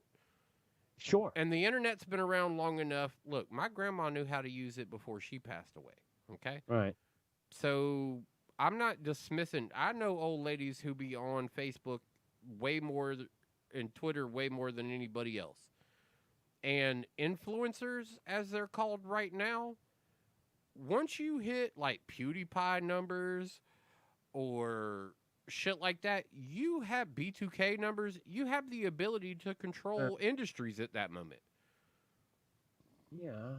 And somebody like that has a proven track record socially of being a well-rounded, intelligent, driven, positive person will win an election. And it won't cost them anything to do it. Not a dime. I don't. It's always going to cost money in some way, shape, or form because you have to hold some sort of rally, and that costs money. You just don't show up at a train station. No. Actually, all I do is hold a YouTube live event or a Facebook live event or a Twitch event or like not for anything. Our commercial industry has showed us that they can save themselves tons of money by not participating in E3, and they'll do their own online events. And the only thing it costs them is the internal production of what it was to begin with. It doesn't mean that they have to rent out a hall anymore. It doesn't mean that they need to go out and be a part of that. COVID taught you different shit just now. Well, with all this, yeah. You still have. That could be the way it goes. Still costs money. Neither way. A lot of companies still cost money. may not reopen. They just may say, hey, work from home. It's working for the last 4 months. Keep doing it. Yeah, but we're talking pennies on a dollar compared to what it would have cost. So to say yes. that you got to have that money, I think that trend is about to reach its end. I also think the people are tired of that trend being the norm. And that change is in motion, and people know they know how to do it. Time will tell. I'm trying to election. I think it'll be short time. We may end up with Trump again, and that's an unfortunate thing. We may end up with Trump again on all of this, and it'll be another 4 years of us dealing with the same kind of shit we've been dealing with right now, where our economy might be all right according to how it comes through this scenario, or we may end up in war if he ends up in another 4 years. Nobody really knows. But I don't see after Trump our system ever being the same again. And I don't think that billions of dollars is going to win an election anymore. And I think we saw the first turn when we saw Bloomberg fail epically as a billionaire trying to run in the system. Spent $250 million in a week on that one primary. I got a boogie. Eddie's gone. All right. Random, we'll chat you later. Thump, I have one question for you before we move on or wrap up. Okay. So, all right, boys. I'm out too. So, do you believe that the younger generation is going to show up to vote? The 18 to 29-year-olds. I think we're in a time period right now where the emphasis of electoral power is being put on display well enough. Okay. And I think the information will get out there a little bit more that, yes, as this coin continues to roll down the table, it will gather chewing gum. Like, I definitely think it's a moment now. I don't think it's as far out as a lot of people think it is. I don't disagree with you at all. But I definitely think it's going to take more time for the younger generation to actually give a shit to vote. Oh, the give a shit is a problem. I already said. Like, it's a problem that we are facing right now. But we're currently in the middle of a good sign. I mean, historically, only 46% of the entire population of people ages 18 to 29, historically now, have shown up to vote. Where the elderly, which I think the number is over 65, 71% of anybody over the age of 65 turns out to vote. Anybody under the age of 29, 46%.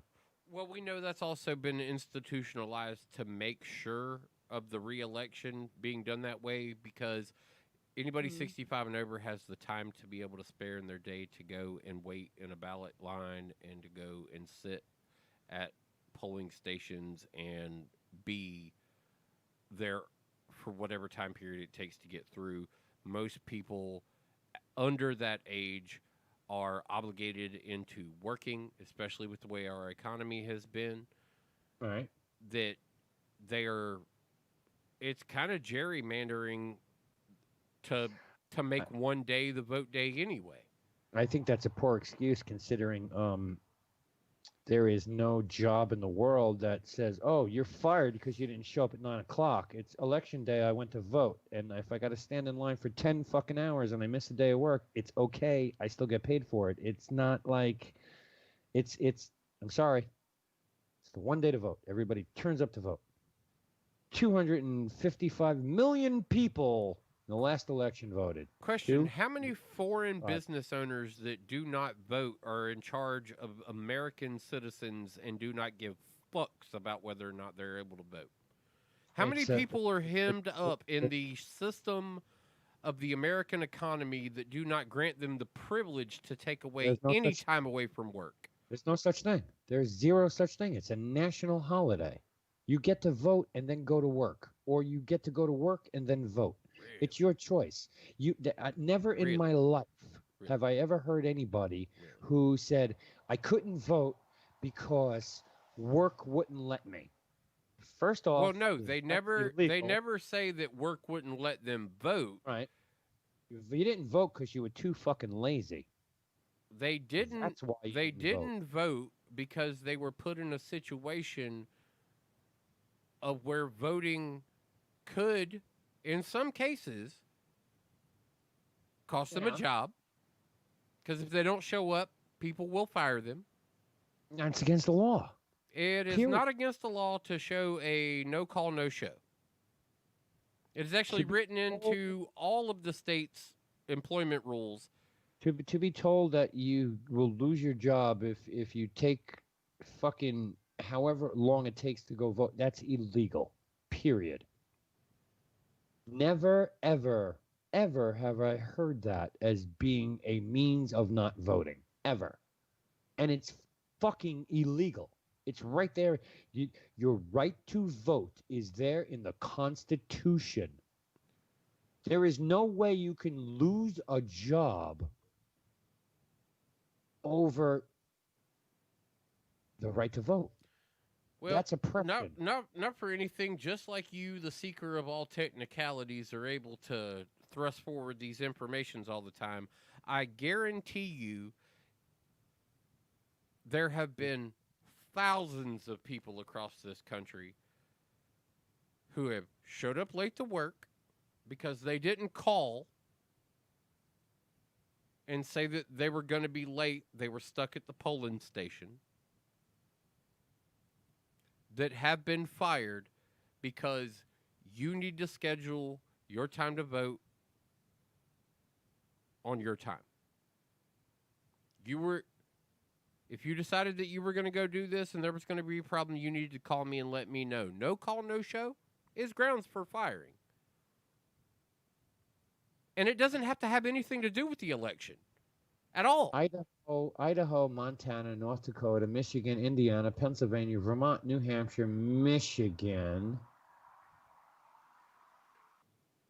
Virginia, North Carolina, South Carolina, Florida, Louisiana.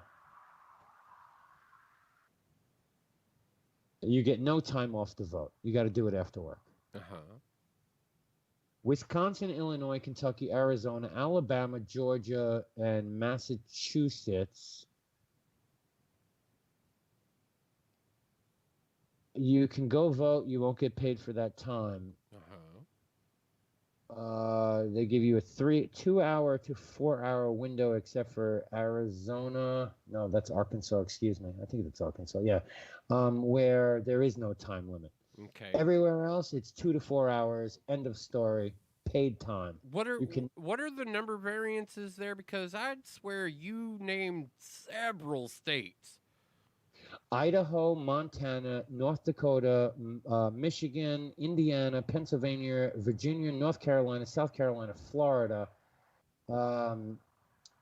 Louisiana, New Hampshire, Vermont, Michigan. So what is that? 1, 2, 3, 4, 5, 6, 7, 8, 9, 10, 11, 12, 13, 14 states.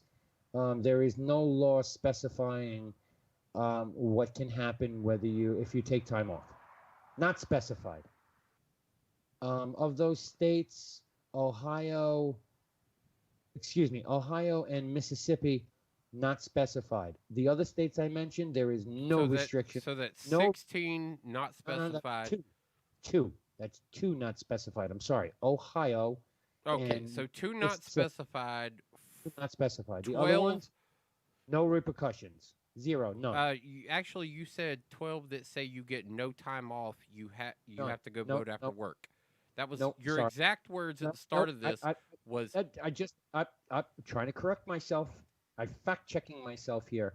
There is, in Ohio, paid for salary employees, unpaid for hourly, commission, or work or piecework employees. In Massachusetts, up to 2 hours after the polls open. So you got to do it in the morning. Indiana, Montana, North Dakota, Michigan, Idaho. The list of 12. Right, the 12 or 13, whatever it was. Get that off my What was 14, and then you said 2 of them have... Right, so we're taking Ohio, so it's 12. No specifications whatsoever. Well, 0. So where was the you have to be off work comment? Not paid. You can go vote. You're not going to get paid for it. Right. But if you no call, no show. Wisconsin, you have a 3-hour window. Illinois, 2-hour window. Arkansas, no limit. No limit whatsoever. You can go vote whenever the fuck you want, but you're not getting paid for it. Right. Kentucky, you have 4 hours. You're not getting paid for it. Alabama, 1 hour. Georgia, 2 hours. Massachusetts, go figure that one out. Massachusetts, 2 hours. 2 hours. Everywhere else, paid. California, 1, 2, 3, 4, 5, 6, 7, 8, 9, 10, 11, 12, 13, 14, 15, 16, 17. Oh, we got a close one. 18, 19, 20, 21, 22, 23, 27 states you can take time off from work to vote. 27. Right. Paid. As long as it's specified. Paid. You're going to vote. Correct? Washington and Oregon, they don't give a fuck. Vote by mail. They're vote by mail states. The only 2 states in the country that are vote by mail. Currently, there is no federal law that mandates employers, provide their employees time off to cast their ballots. True. But the majority of the United States have time off to vote laws. So they are not protected in any way, shape, or form like you had previously said. But the majority... Or granted a right to vote. But the majority of states, got to remember, this is not federal. This is state to state. Right. The majority of states have time off to vote laws. Right. Laws. also referred to as voter leave laws. Right. You Also, have yeah, right. also, and I understand that there are 27 states that allow that to be Guaranteed. Paid time off, which Right. So- means you have to inform your employer that you are taking this time to go vote. Maybe I don't know. I can't speak to the validity. I just showed up most states late. most states business practices are corporate policy is no call no show termination. Right, yeah. Yes, that's true. That's right. No call, no show. But it's election day, so it's kind of like, oh, you didn't show up to work, you must have voted. Oh Yeah, wait, so you would grant that most corporations in this country would believe that, oh, since you were late, you must have been voted. I can't speak to the validity of that. I know from my personal experience. Yeah, I get up in the morning. I worked in New York and New Jersey. It's the only two states I've ever worked in for an employer. And on election day, I went and voted and showed up to work at 10 o'clock, and it was never an issue. Who was your employer? The first time, Cantor Fitzgerald. Okay. The second time was Dover Employment Agency. The third time was Arc Communications. No, TCG, sorry, Teleport Communications Group, and then it was Arc Communications. Those are the four companies I have worked for and have voted, and never even had to walk in and go, "Yep, sorry, boss, I'm late because I voted." It was just All right, and again, and this New York is it. This is in New York, right? New York, New Jersey, yes, the two states that I've worked in. Yes, I can't speak for the rest of the country. Well, no, that's what we were. Yeah, but that's when I made York. my statement originally. Cantor You Fitzgerald told Trade me Center. that it was illegal for a company to do that, and I turned It's- around and told you you're full of shit because I know In- otherwise. in And you 20 told me that I needed Well, to your state's fucking. fucked up. Your state's fucked up. There is no law states where you can get time off to vote. None. It North doesn't matter Carolina. whether my state's fucked up or not. It No, was the your point state's- of the matter that what I said to you was very true.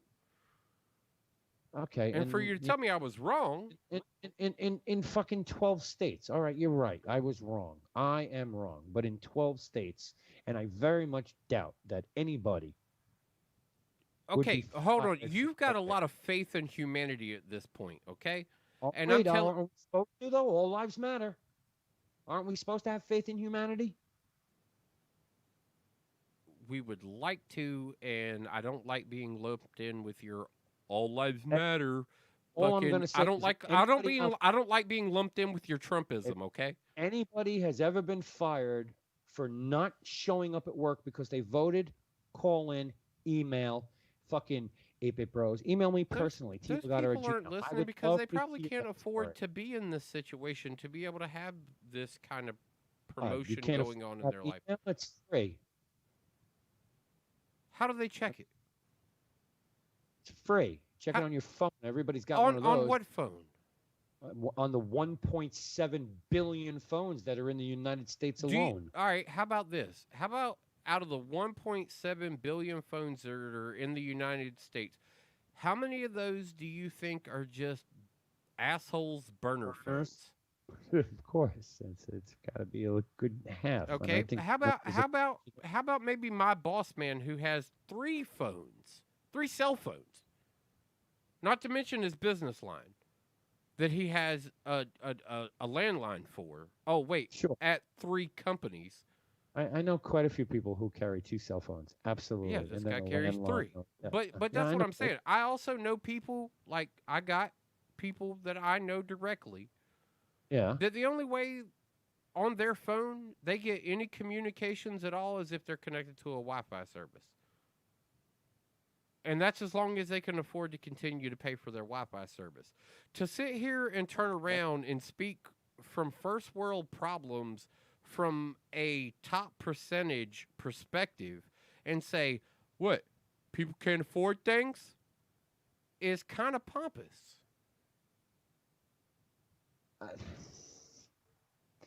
There are certain things that, yes, you're right. There is a lot of people on a fucking farm in Iowa somewhere who don't have internet or a cell phone. Actually, there's a guy right here in North Carolina, I can tell you right now, doesn't have the means to be able to provide that because there are 3 individuals working in their household just to keep the fucking house alive. And internet Okay. is not an option that they pay for. Okay. People still live in that realm of things.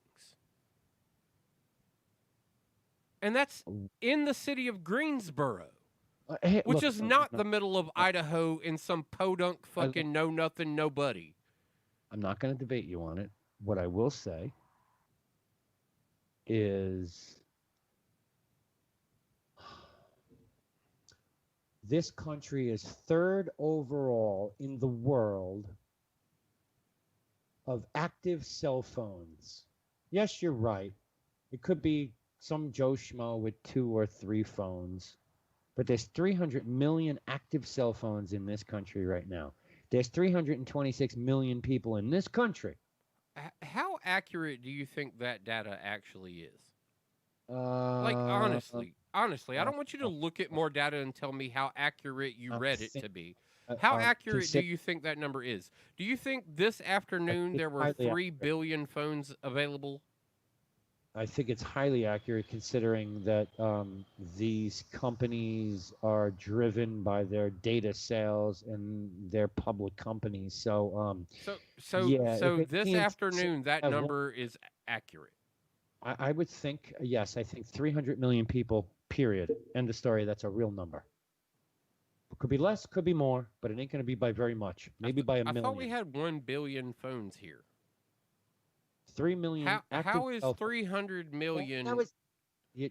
Well, you're okay, but you're just throwing numbers out there like they're supposed to mean something. Like I'm having a literal conversation with you, and you are throwing out fictitious ideas. And when I call you on these fictitious things, you sit here and go, "Oh, you're just trying to be literal." It's like, no, I'm literally trying to have this conversation.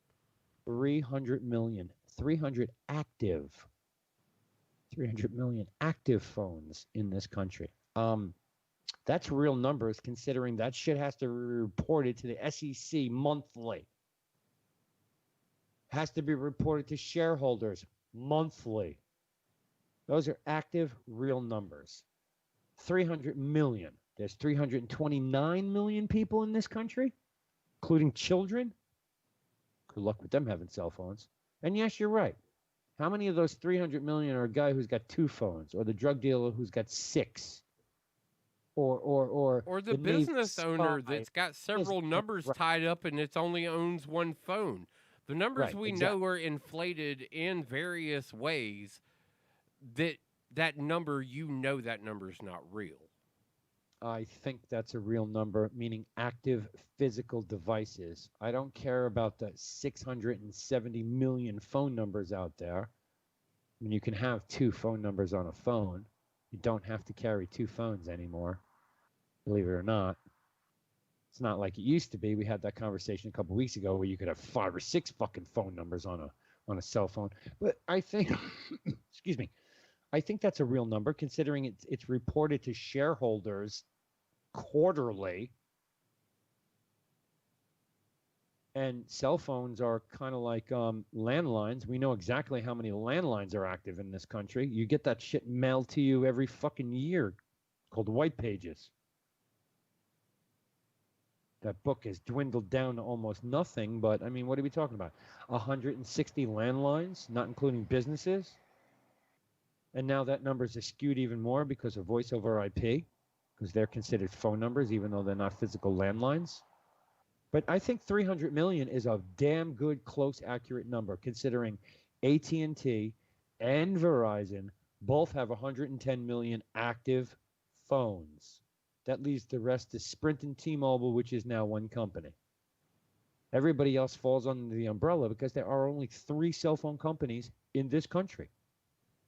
Yeah, you might have Metro PCS or Cricket or fucking Walmart Go. Look at the fine print and find out who those phones are really from. They're counted. They're Sprint, they're T-Mobile, they're fucking Verizon, they're AT&T. And now Sprint and T-Mobile are one company. So that puts everything on an even playing field. Every cell phone company, major one, the 3 of them, have 100 million people. Actually, we know that to be true from Verizon, who touts it on their commercials all the time. We are the largest supplier of cell phone networks with 110 active cell phones. I think that number is pretty damn accurate. I think it is. I think, like you said, though, it doesn't. You can't say it's 300 million people. You're absolutely right. You can't say that. It's 300 million active devices. You and I'm sure we know plenty of people who have 2 phones in their pocket. This is my personal and this is my work, or this is my work and this is my burner, or this is my personal and this is my burner.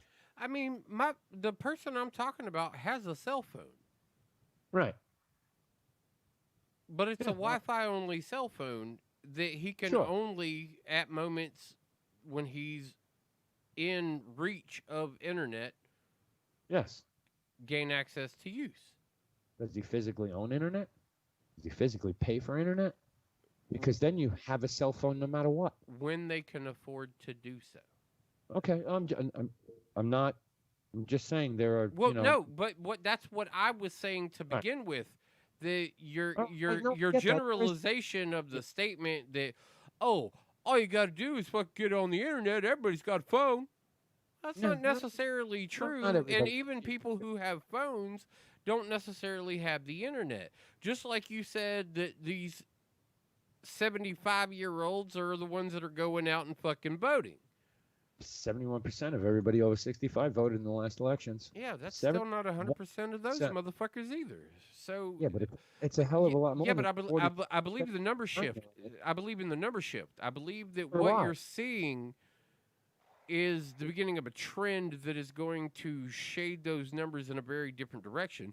And I also believe that the trend of those numbers is going to go on to be put into the pockets of high usage, high social media personalities that are not spending all that money to be elected. 7.9 billion phone numbers in use in the world as of last year. Yeah, more than the global population. 7.6 billion people in the world. United States, 385 million phone numbers. Population 237 million. That's as of 2016. So those numbers aren't all that updated. But no, you're absolutely right. That was my problem with the numbers too. Is everything I looked up, according to 2011, according to 2010. We have better tracking methods on the ability to see how many active users as of 2019 we had in Snapchat. Well, sure, because they're run over the internet, so it's easy. It's easy to track that shit. But that's what I'm saying, though. There's a large deficit of the population. Yes. That is being left out of. It's not made affordable. It's not made like there are problems in the system across the board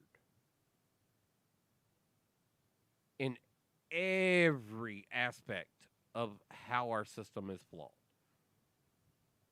Not only in the United States, but globally. Only China and India has more cell phones in use than we do as a country. But, supposedly 20 million people fucking disappeared off of fucking China's numbers, so. Well, yeah. So I mean, Russia too. Hello. Who believes those numbers? This is the other thing. The manipulation at these points to sit here and say, "Oh, well, I believe these," is kind of like, well, yeah, I'm sucking the appropriate dicks in this situation that I saw the nut coming. I fully understand what you're saying there, but there are certain things. I mean, like, okay, when it comes to cell phones or landlines or how many people in the United States have internet, you can't fake those numbers. You can't. AT&T can't turn around and go, hey, we got 200 million people using our service, our cell phones, our service. Yeah, but if they You can't report, blatantly lie like if they reported one day that they only have 20 million people, Well, then they better have lost $100 a share because well, you're now yeah, fucking but the that's entire that's what I'm world. saying though. If they just come out one day and said that, now, what if that wasn't true either? How do you? I mean, unless you're cooking your books and doing everything else financially to sustain or substantiate those numbers, you're fucked. You're fucked. Oh, it's the leading way that you would tank a corporation. Yeah, I mean, I'm not denying the you fact that it was a no, you big. got to report. You got to report that shit to the SEC. You got to report that shit to the IRS. You got to report all that shit to different. I mean, I can't. Yes, you're right. It probably happens, but I can't fathom the idea that the number of cell phones, the 300 million we're talking about in the United States, any of those numbers are faked. It's Hold on, it hold gets on. How many? billion-dollar Hold on, corporations. hold on. The Yeah. numbers in the United States, and here's where I'm going to call you on this bullshit that you're actually saying right now. Okay. How many of those numbers have you been called by a foreign party? Robos. Sure, robos. Now, they're trying to put regulations in place to stop that false information, right? But they haven't got it roped in yet, right? So, of 300 million phones, and I don't know, let's consider the fact that maybe just in the past 6 months, I've gotten rid of 100 of those numbers. Just one person. Right. I've negated personally in my life 100 of those numbers that are tied to foreign intellect. Sure. Okay. Did that last week when I made a mistake. So let's dive further back into that conversation and talk about how the disparity and the falsity of these numbers is highly inaccurate when, yes, these numbers exist and the companies that are publishing these numbers are telling the truth that they exist, but how many of them are actually owned by real people? Let's dismiss the drug dealer. Let's dismiss the guy that's cheating on his fucking wife. Okay. Can we say that they're cell phones, or is it just? Are we talking about? Dude, you're getting them from cell phone numbers. They're licensed to fucking AT&T 706s. Time out. I get a lot of calls from 917, and that's an area code in New York, which was then later on decided we're not going to use it anymore and give it to cell phones. Right. It was a landline. It was a landline number that was converted into a cell phone number. Now, in my case, a lot of the ones that I've received that are 336 tagged or 512 tagged, or 910 tagged, they fall in the realm of cell phone numbers. I mean, I'm a 646. But that was a landline before it was cell. It was an expansion in New York. 706 here was not. Okay. 706 was an Alltel origin number. Like, 706 was an Alltel number. But it was prefaced by the area code. The area code and then the first 3 digits directive where it came from. 706s are Alltel numbers. Okay. I mean, look, I know New York 212, 646, 917, and the newest exchange. Yeah, but let's talk about the corporate numbers. We're not talking about area codes. We're not talking about area codes. We're talking about the first 3 digits of the actual phone number, not the 10-digit extension that came later. You can buy a block. But you can buy that. You can buy a block. Yeah, but that's what I'm saying. That's what I'm saying. You're talking about the fact that, oh, yeah, you can manipulate those numbers. Sure, but you can buy those numbers. Okay, but that's what I'm saying. You can manipulate those numbers. What grounds do you stand on the validity of what you said to me before about how honest the numbers were? It's the active devices. Nobody gives a shit about a phone number. I can change my phone number on my phone. The whole fucking conversation was the two of us giving a shit about a goddamn phone number. We were talking about the active devices. No, we were talking about the number of people connected to active devices. But you can change your No, number. you're trying to change the subject now. No, I I'm not. literally stand on the fact that those 300,000 or 300 million or 300 billion fucking numbers are all bullshit. That Dude, 90% I have way more to say respect to believe you believe that. I have way more respect for you. That's bullshit. I That's believe bullshit that the numbers are 99%. highly falsely inflated, and I know for a fact that a lot of the numbers are owned by foreign fucking Sure, identities. I can buy a fucking exchange of phone numbers right now and tie it to whatever I want. It doesn't cost much. Right. It's the same thing with IP addresses. You can buy a block of them. Right. But But I'm that doesn't I'm supposed to believe that everybody has access to the internet and the phone. Look, and all can I'm afford saying- to do all that. What's saying is, despite what you may think or not think, there are 300 million cell phones in this country. End of story. Period. No, there are 300 Non-debatable. active cell phone numbers in this country. They are not in this country. Devices, not numbers. I never said numbers. I said devices. I never said cell phone. I never said phone numbers. All right, You so can start a phone number all of anywhere. these active devices are tied to what? To a phone number. So in turn, you're saying there are that many active numbers. I'm saying So that- yes, sure, I'm if not you wanna- saying if you that, but I wanna am walk saying that. that way, yes. What? yes. Well, no, it's either you are or you are not. 300 million devices, 300 million cell phones active. in Okay, the how are United those? How are those States. tracked? How are those tracked?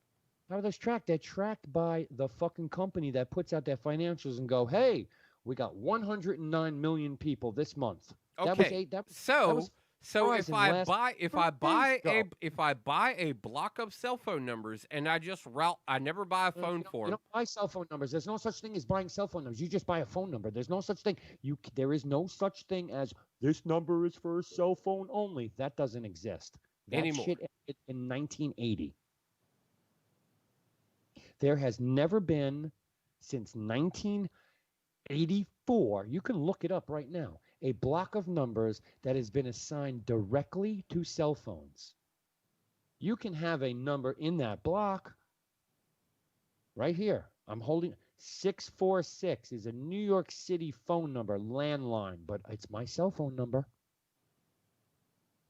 You cannot buy blocks of numbers to assign specifically to. You can buy a block of numbers. You can certainly buy. You as a company can buy a block of numbers. Okay, so all it seems to be is you're telling me how further and further manipulation of this is Phone possible. numbers are phone numbers. I could give a shit less about phone numbers. I was talking about active devices in this country. You said to me, not everybody has a cell phone, and I said, bullshit. 300 million cell phones active. Yes, and I said, how do you know that those numbers are active? How do you know those cell phones are active? And you pointed out by the numbers. Right, company. Okay, right. But you also just told me that those numbers can be reassigned anywhere. Yes, they can be reassigned. It does take time to reassign them, but yes, they can be assigned anywhere. Anywhere. So anywhere. so literally your point was that I don't know how many are actually tied to anything because the entire system is built on lies.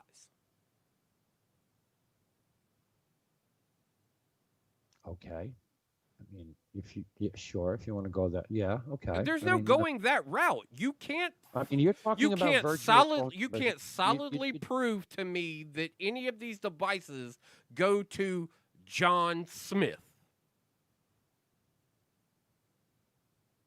and that the device is actively being used. You can only tell me that he subscribed for a device on a number that he bought and now maybe forwarded through a company, but the No, cell virtual phone numbers. hasn't been turned on in 6 years. Virtual numbers, absolutely. I'm not talking about virtual numbers. I never even. Hold on, you can't put numbers in places. Remember, they all are just numbers. Dude, you can buy a fucking look at what's the little fucking island out there that bought a block of numbers inside the United States and uses it to robocall. I mean, you can do that. But I'm talking about active cell phones. I'm not talking about how do you buying track a number how and do you signing track it that? to How do fucking you track computer. that data? How do you track that? AT&T, Verizon, and Sprint T-Mobile, whatever the Hold fuck the on. name of that How do company you is, track that reports it data? quarterly. They report it quarterly. Okay, but no. What is the All basis of companies their are tracking? Okay, what? They're fucking active subscribers. They're EISN numbers. Wait, you can't fake that. Wait, hold on. But you can't fake it before you get to them? How do you fake an ESIN number? How? You call them up and a fake number? I am a Saudi prince who wants to start a telephone center, and I decide that I want it to be in the United States, and I buy 100,000 phones. Sure, you buy them off the 702 area code, which everybody knows is fucking out of this country fake numbers. That's what they sell now. You can't go and buy a block of 917. You can't do it. That's why they came out with 332 in New York. Oh, you want to be part of New York? Here's a brand new phone number, 332. Most of it's bullshit, except for the borough of Manhattan, where it's actually used from, like, I don't know, 96th Street and up or some shit like that. It's getting harder and harder to do that. My point, and I will stand behind it, 300 million active cell phones. You want to call them fake numbers? Whatever. You want to call them burner just saying, phones? you Whatever. can't prove that They're they're active. actual fucking cell phones. Yes, you can. That's the point. You can. You can't prove that they're active cell phones. Okay. When AT&T gets 106 million people paying monthly for a phone number, they're active. You said paying for a phone number. That is immediately where your entire fucking realm goes off off the rails. You can't fake a fucking cell phone. I mean, how stupid do you want to be? You can't. Let me call up. Oh, fucking I appreciate you throwing the insults out here, but to sit here let me and call tout the fact that call up these numbers Sprint are right now and honest, cell when you phones know and- they can be manipulated on the front end, it sounds like you're being a fucking idiot. Come on, bro, grow up. Be smarter. I than am that. grown up, and I am being very intelligent about it. For you to sit here and protest faith in the fact that these numbers can't be manipulated, you're a fucking idiot. You think it's almost impossible at this point to fake a fucking cell phone number. That's the reason why phones can only have one number on them. That's the reason why people carry around multiple phones, because you can't fake it anymore. Do you understand that at all? There is a reason why it's been cracked down so hard. Go ahead. Go call up fucking AT&T, Sprint, or Verizon and tell them you want a second phone number on the phone you currently have. Sorry, we can't do that. This is not 1980 anymore. Yeah, nobody said about putting multiple phone can't lines like fake that, but you fucking can cell you can purchase, but just like you you can do- said, you can purchase can do- these but- blocks and be like, That's right. I want to inflate these numbers. That's can all you're dupe them. doing. You can definitely dupe numbers. There's no doubt about that. Let's talk to the Mexican cartel because they're duping numbers constantly. You can fake a U.S. cell phone number, even though it's a valid U.S. number. You call it faking. Those are called virtual private numbers. Okay. So virtual Then private call numbers don't go into the numbers that AT&T puts out. No, I have a virtual private number right here. It's you And know so, where it's so it's it's not counted with counted by internet it's not counted by nobody, right? No, it's counted by my internet company because it's a virtual number from the internet. Okay. So is a Google phone number. Oh, by the way, they have their own area code, not classified to any fucking state in the goddamn country. Okay. I'm just saying, to sit here and think that these numbers can't be manipulated on the front end. But what do you think? It's being done by hundreds of millions? Or is No, it I think it's being done by, say, 14 people 100,000 times. No, you're off your rocker. I mean, if there's 10,000, 20,000 fake fucking cell phone numbers out there, I'd be surprised if it's that much. Then why did it become the recent problem people were getting robocalled from 800s and 900s and 818s and 888s. They were having all these problems with all these other fucking numbers for so long, so they put legislation in place to stop those people from doing that particular form of matter. All right? But then they turned around and what did they start doing? They started buying local numbers in all the various areas that they wanted to perpetrate their scams in. Even though they're foreign fucking entities. So to sit there and say that the Arab guy or the Indian guy or the African guy that called me from the next city over was actually in that city, it's a manipulated fucking number. That's what's called virtual private numbers. There's your manipulation. I can take my personal number and shoot it to 2,600 different places and let my employees use my phone number to call out. It's called virtual private numbers. You're talking about area codes. You threw out 800, which is bullshit. Nobody gets scammed from 800 numbers. That's illegal. 888, nope, never happens. 900 numbers, well, they don't exist anymore because you got to pay for them. You physically got to pay to call them. So I understand that those examples were also ancient fucking examples, Mr. Stone Age. You're getting scammed from 672, District of Columbia, because it's not a fucking state.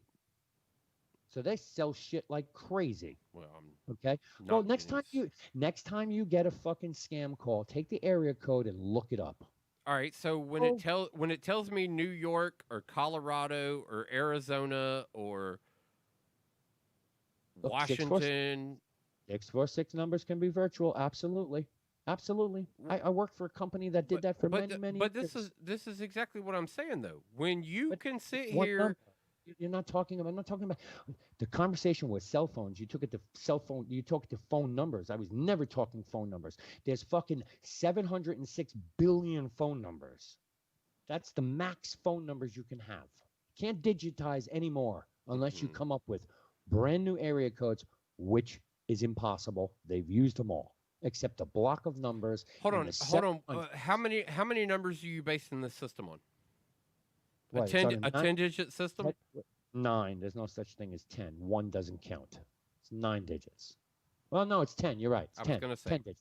Right, it's 10 digits. I was going to say. Right, 334. Sorry, 334. Talk about how correct you are and then give me the wrong numbers, but okay. 334. 334. 1 is just a country code. Right. 1 is beyond me. Right. But so now the validity of all of your numbers goes into the realm of country codes as well, correct? Sure. You okay. Can do that. So now your numbers just got exacerbated. How many times? Those aren't 10-digit numbers. So it's different because you got to. It's different. There's different phone number systems in the country. There's different phone number systems in the world. That's what I meant. World. Sorry. I mean, yeah. I mean, when you pick up your phone and it says +371, it's coming from a different country. Right. And that's not happening because you have to pay extra to call, and nobody's paying that. Can you call out of C's? Right. Can you call out of C's? So there is nobody in any other country that can access U.S. cell phones at all. And put them out there like they're locations within the United States. It's not possible. Virtually. No. I said cell phones, and I said foreign sources. Can't do that. I didn't even bring up numbers this time. I told your line. No, you can't. You actually can't. You can't. You can virtual it, but no. No, I cannot live in China my entire life and call up and get a United States phone number. No, impossible. The phone systems are completely different to even make that happen. It's impossible. Now, I can live in the United States, have a phone number, and go to China with it. Or you could live in China, come to the United States and buy a phone. Sure, get a phone number and then virtual. Or you could do like the terrorist networks have done for a large period of time and just buy U.S. products directly from the United States and then ship them wherever the fuck you want them activated, correct? So these numbers cannot at all be manipulated on the front end. Sure, they can be manipulated that way, but not if you're talking about some business robocalling 22 million fucking people a day off of one cell phone number. No, that doesn't happen. That can't happen. That's impossible. How? Because if that was the case, that cell phone number would have been shut the fuck down by AT&T, Verizon, Tuplex, fucking. Well, if Tupac, one whatever. number was calling I mean, 20 million, I'd give you that. Bro, come on. You think one company is going to let somebody scam them out of 22 million phone calls a day? Well, No. if it was one number, then yes, I would agree with you. But that's not what I'm talking about. You can't. Cell phones is so hard to fucking. Yes, you're right. They're You can not. ship- They're not that hard. Yeah, they are. You buy Yeah, no. You have your Saudi prince come over here, or have his buddy who lives here in the United States take this advance, go and buy these phones, send him all the number information because he doesn't need the phones. What the fuck's he need the phones for? Right. He just forwards the number. It's not impossible. It's not even remotely difficult. I mean, you're talking about dealing with country codes and all sorts of shit. It's different fucking systems. Look, my fucking cell phone don't work in 426 countries. You don't pay for Because it's a- international service? I have international service. Go to fucking Aruba. Excuse me. Go to St. Kitts with a Sprint cell phone. Well, yeah, Go to no, St. well, yeah, Kitts. but see, that's just it. Though you're talking about a place that's not known for contracting their people to scam the United States. I'm talking about the foreign manipulation, like Russia would find a way to buy 100,000 phones. Sure. I'm talking about India would find a way to buy 500,000 phones. I'm like Yeah, you're I talking get- I you're get- talking this old honest fucking world. Oh, they can't do that. There's no way.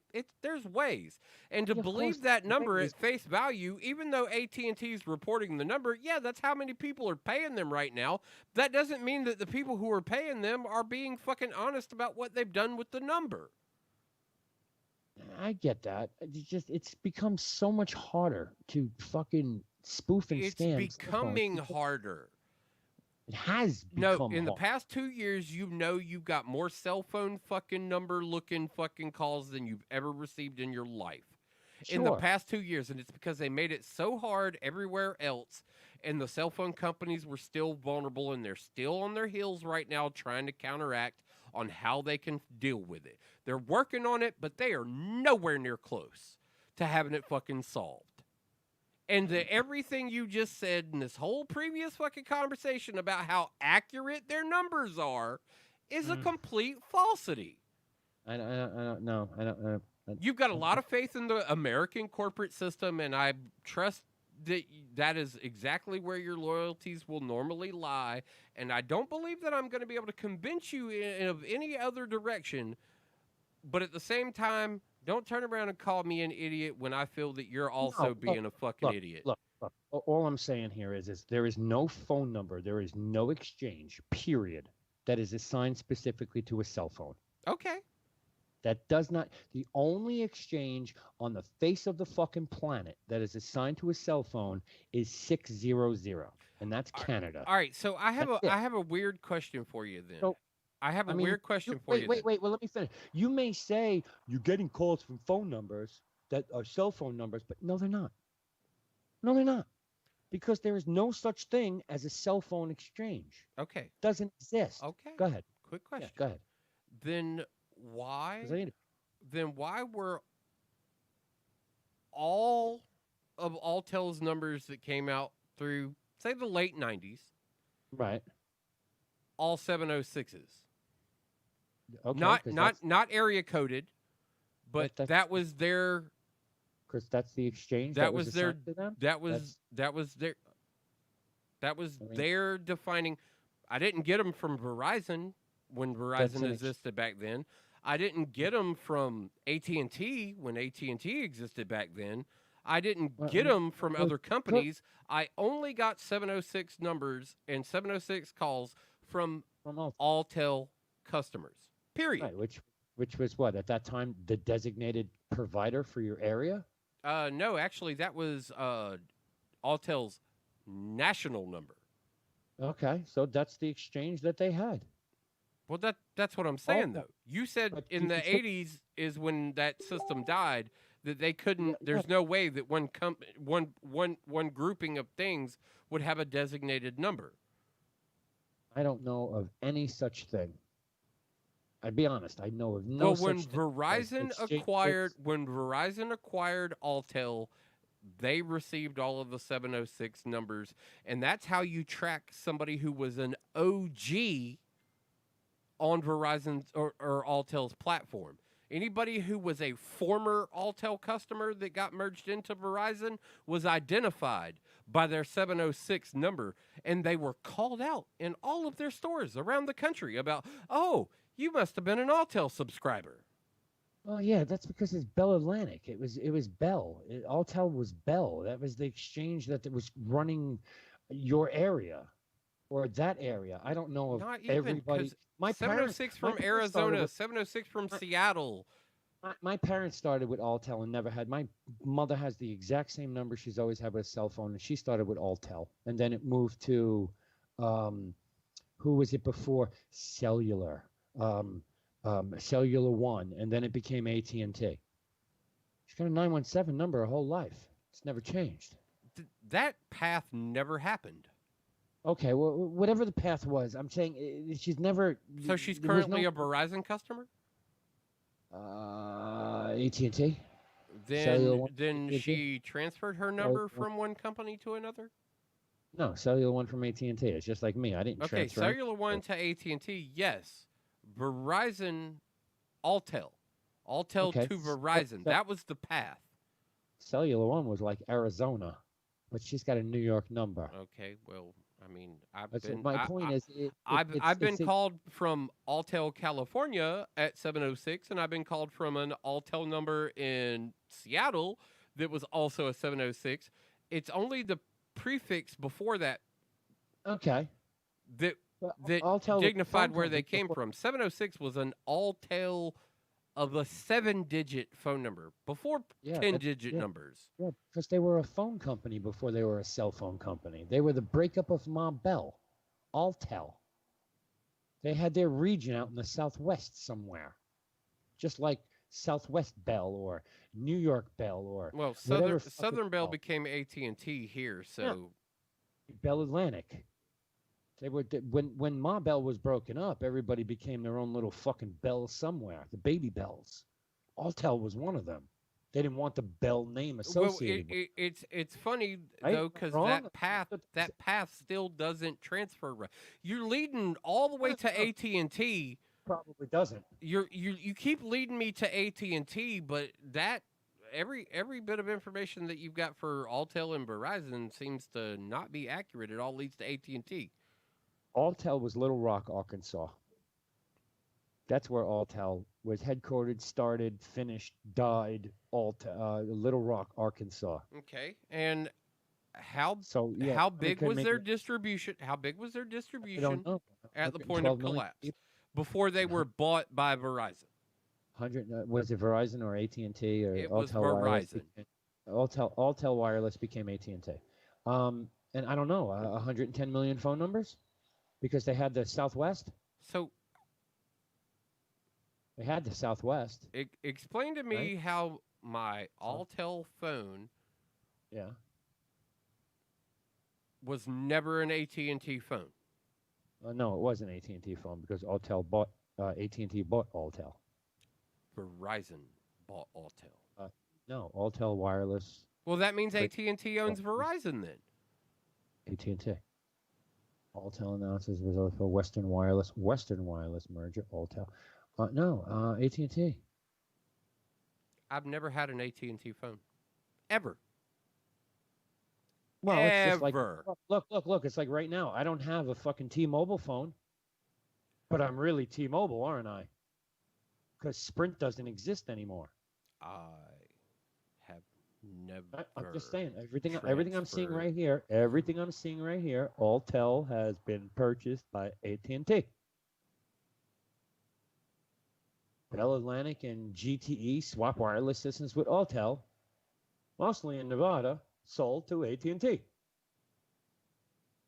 I wish I could click on this because it's frequently asked questions about all. Oh, here we go. I see what you got going on now. You're choosing number 2 in the lineup in order to validate your information. I'm not choosing anything. All I Parent did. organizations: Verizon Wireless, AT&T Mobility, and Atlantic Yeah. Tel Network. All I did was type in Alltel Exchange. And the All first I thing did was type in Alltel. I didn't do that. We were talking about exchange numbers under Alltel, so that's what I was searching for. And the first thing here says to me, AT&T, Alltel Wireless.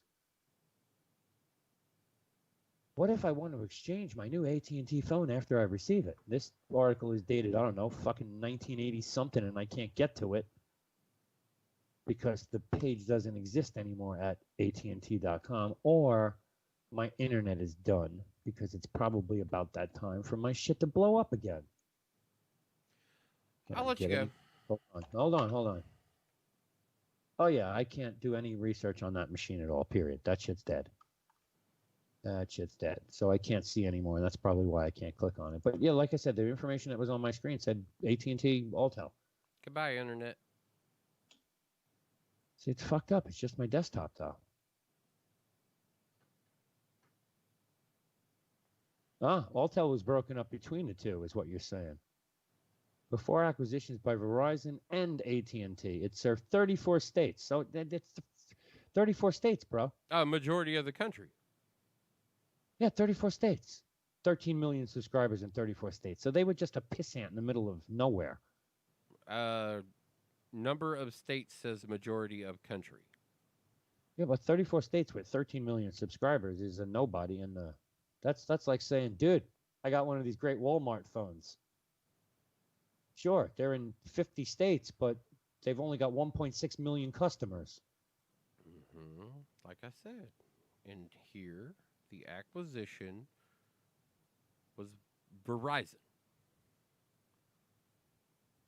Yeah, before acquisition by Verizon and AT&T.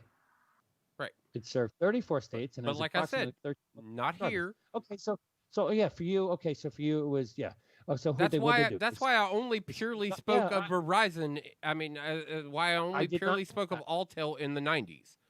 I had no idea Alltel was ever part of Verizon. Everything I've ever known or read was Atlantic Tele Network, AT&T. I never knew Which anything. are also two separate companies, but Yeah, I never knew anything about. On May 2009, it would 79% of the licensing, networking, and assets from Alltel. Okay, Verizon sold it off to Alltel. no. Verizon acquired it from Alltel. I mean, AT&T acquired it from Verizon. A portion of it. Huge portion of it.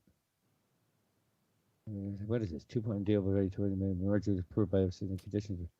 It's weird how they would have assumed a large portion of it, where AT&T, or excuse me, Verizon's current boasted numbers are from their acquisitions that they've had. Sure. Yeah, because they broke up the phone companies and then let them all merge back together. Right, into these They super never companies that we fucked up. currently have, which are T-Mobile, AT&T, and Verizon. Those are Yeah. our current three, right? Because Yeah, there's no out more of- Sprint, yes. there's no more Nextel. Nope. T-Mobile. Who did T-Mobile eat in the process? Because T-Mobile just ate somebody, didn't they? It's a small, diversified group. Would that be Cricket Wireless? I don't know if it's Cricket. Cricket's a what do they call them? An MMO, a pay as you go, a pay. Yeah, they are. Yeah, They piggyback on somebody else. which is what T-Mobile did for a long period of time too. Which is how I thought T-Mobile. They started. Yeah, which is how I thought T-Mobile acquired other pay-as-you-go. Yes, and then they became a wireless company when they bought their first bunch of shit. Yeah, who did they get? Who did they get? T-Mobile was somebody else. Because we Yeah. know they got Sprint now. Yeah. I don't know. I'd have to look that up. I have to pee like a motherfucker. But that's what I was talking about. The manipulation is highly probable and Look, I'm easily not gonna say done. it. I'm not going to say it doesn't happen. It is definitely harder and harder. Yes, you can clone phones. Anybody can clone a phone. Yeah, but I would say 300,000 in this current global market, 300 million in the United States. I would be willing to bet that 100 million of those are faked. And I only say faked as like manipulated. They are lies in the essence of what the company is representing them as to what they're being used as. Because the company only cares as long as they get their payment, and that's what they have to recognize True. is the number of payment. I would. Maybe we can do some research on this and try and actually find out. But Yeah, I would it would say take a lot of journalistic research in order to like get into it. But that's why my natural disbelief comes into play at this point, and I'm just saying that those numbers are corporate numbers, and the corporate numbers only mean what they're being paid for, and that's what they have to report because it's the IRS and everything else.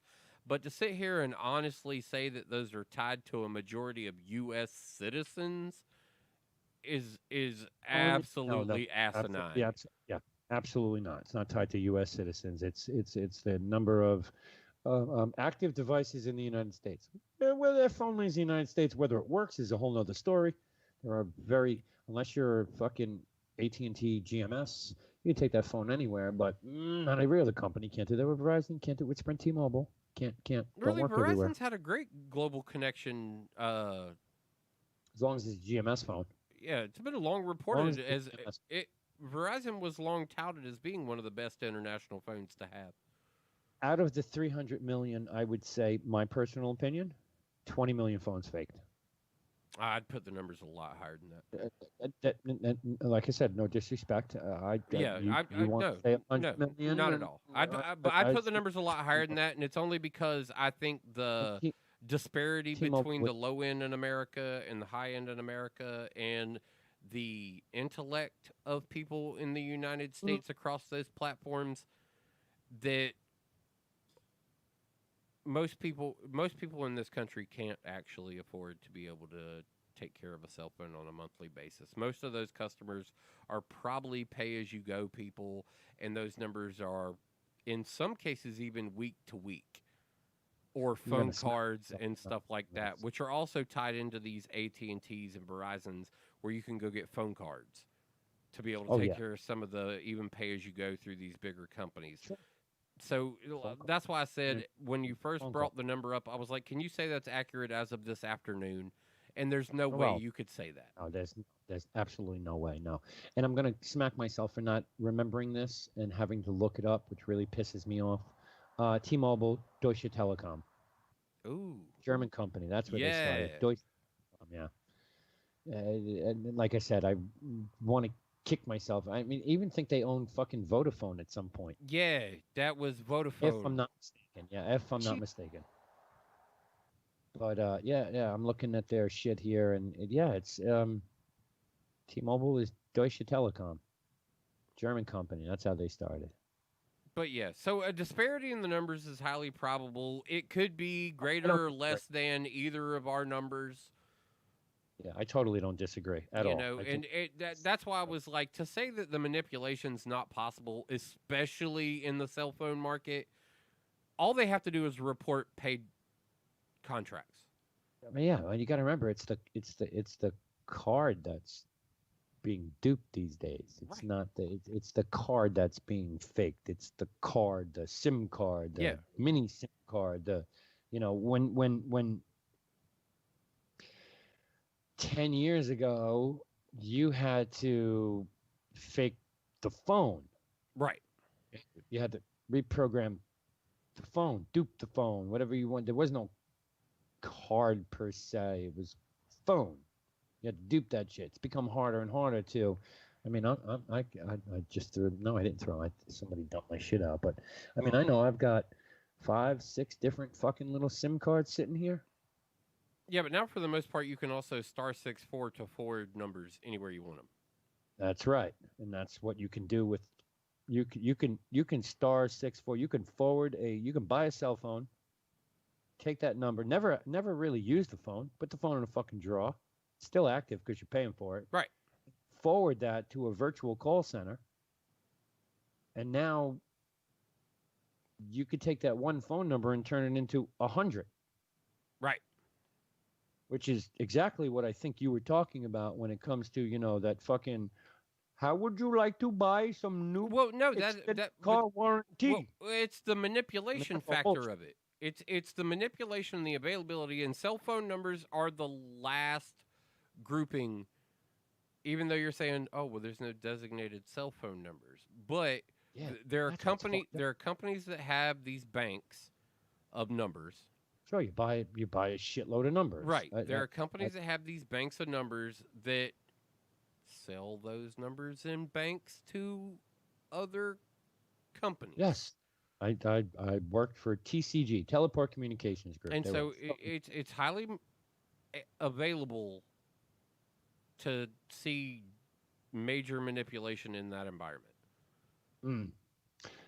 T-Mobile had what got them their biggest ability to boost out was their sharing of towers with other people. They were paying people to use their towers. Yeah, they first jumped in with Nextel and Verizon on their low band channels is what they were using originally, or something like that. It was Edge 2G. Yeah, it was really bad. It was really shitty coverage, but they kept building on that and building on that and building on that and building on that. Yeah, they went to. They're a tremendous success story. HSPA. Well, sure, there's a ton of money behind them. I mean, it's Even not though, what like is it? John the T-Mobile's biggest fucking spokesperson for the longest time. He's finally stepped away from being their guy. Yeah, that cracks me up. It's like the Verizon guy going to Sprint.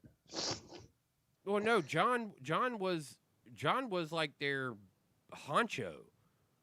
Like he's the man who made all the money, and then he finally was like, I think I'm done with this now. Right. All right, let's wrap this up. I gotta pee. I'm dying. Yeah. I'm gonna explode. I gotta pee. I'll let you go. I gotta pee. Enjoy it. Have fun. 12 o'clock. All right, 8-Bit Bros, Tuesday, Thursday, Sunday, Monday, whenever you're hearing this is when we're broadcasting it. How do you like that? Peace. We're out. Later. Yes. Late.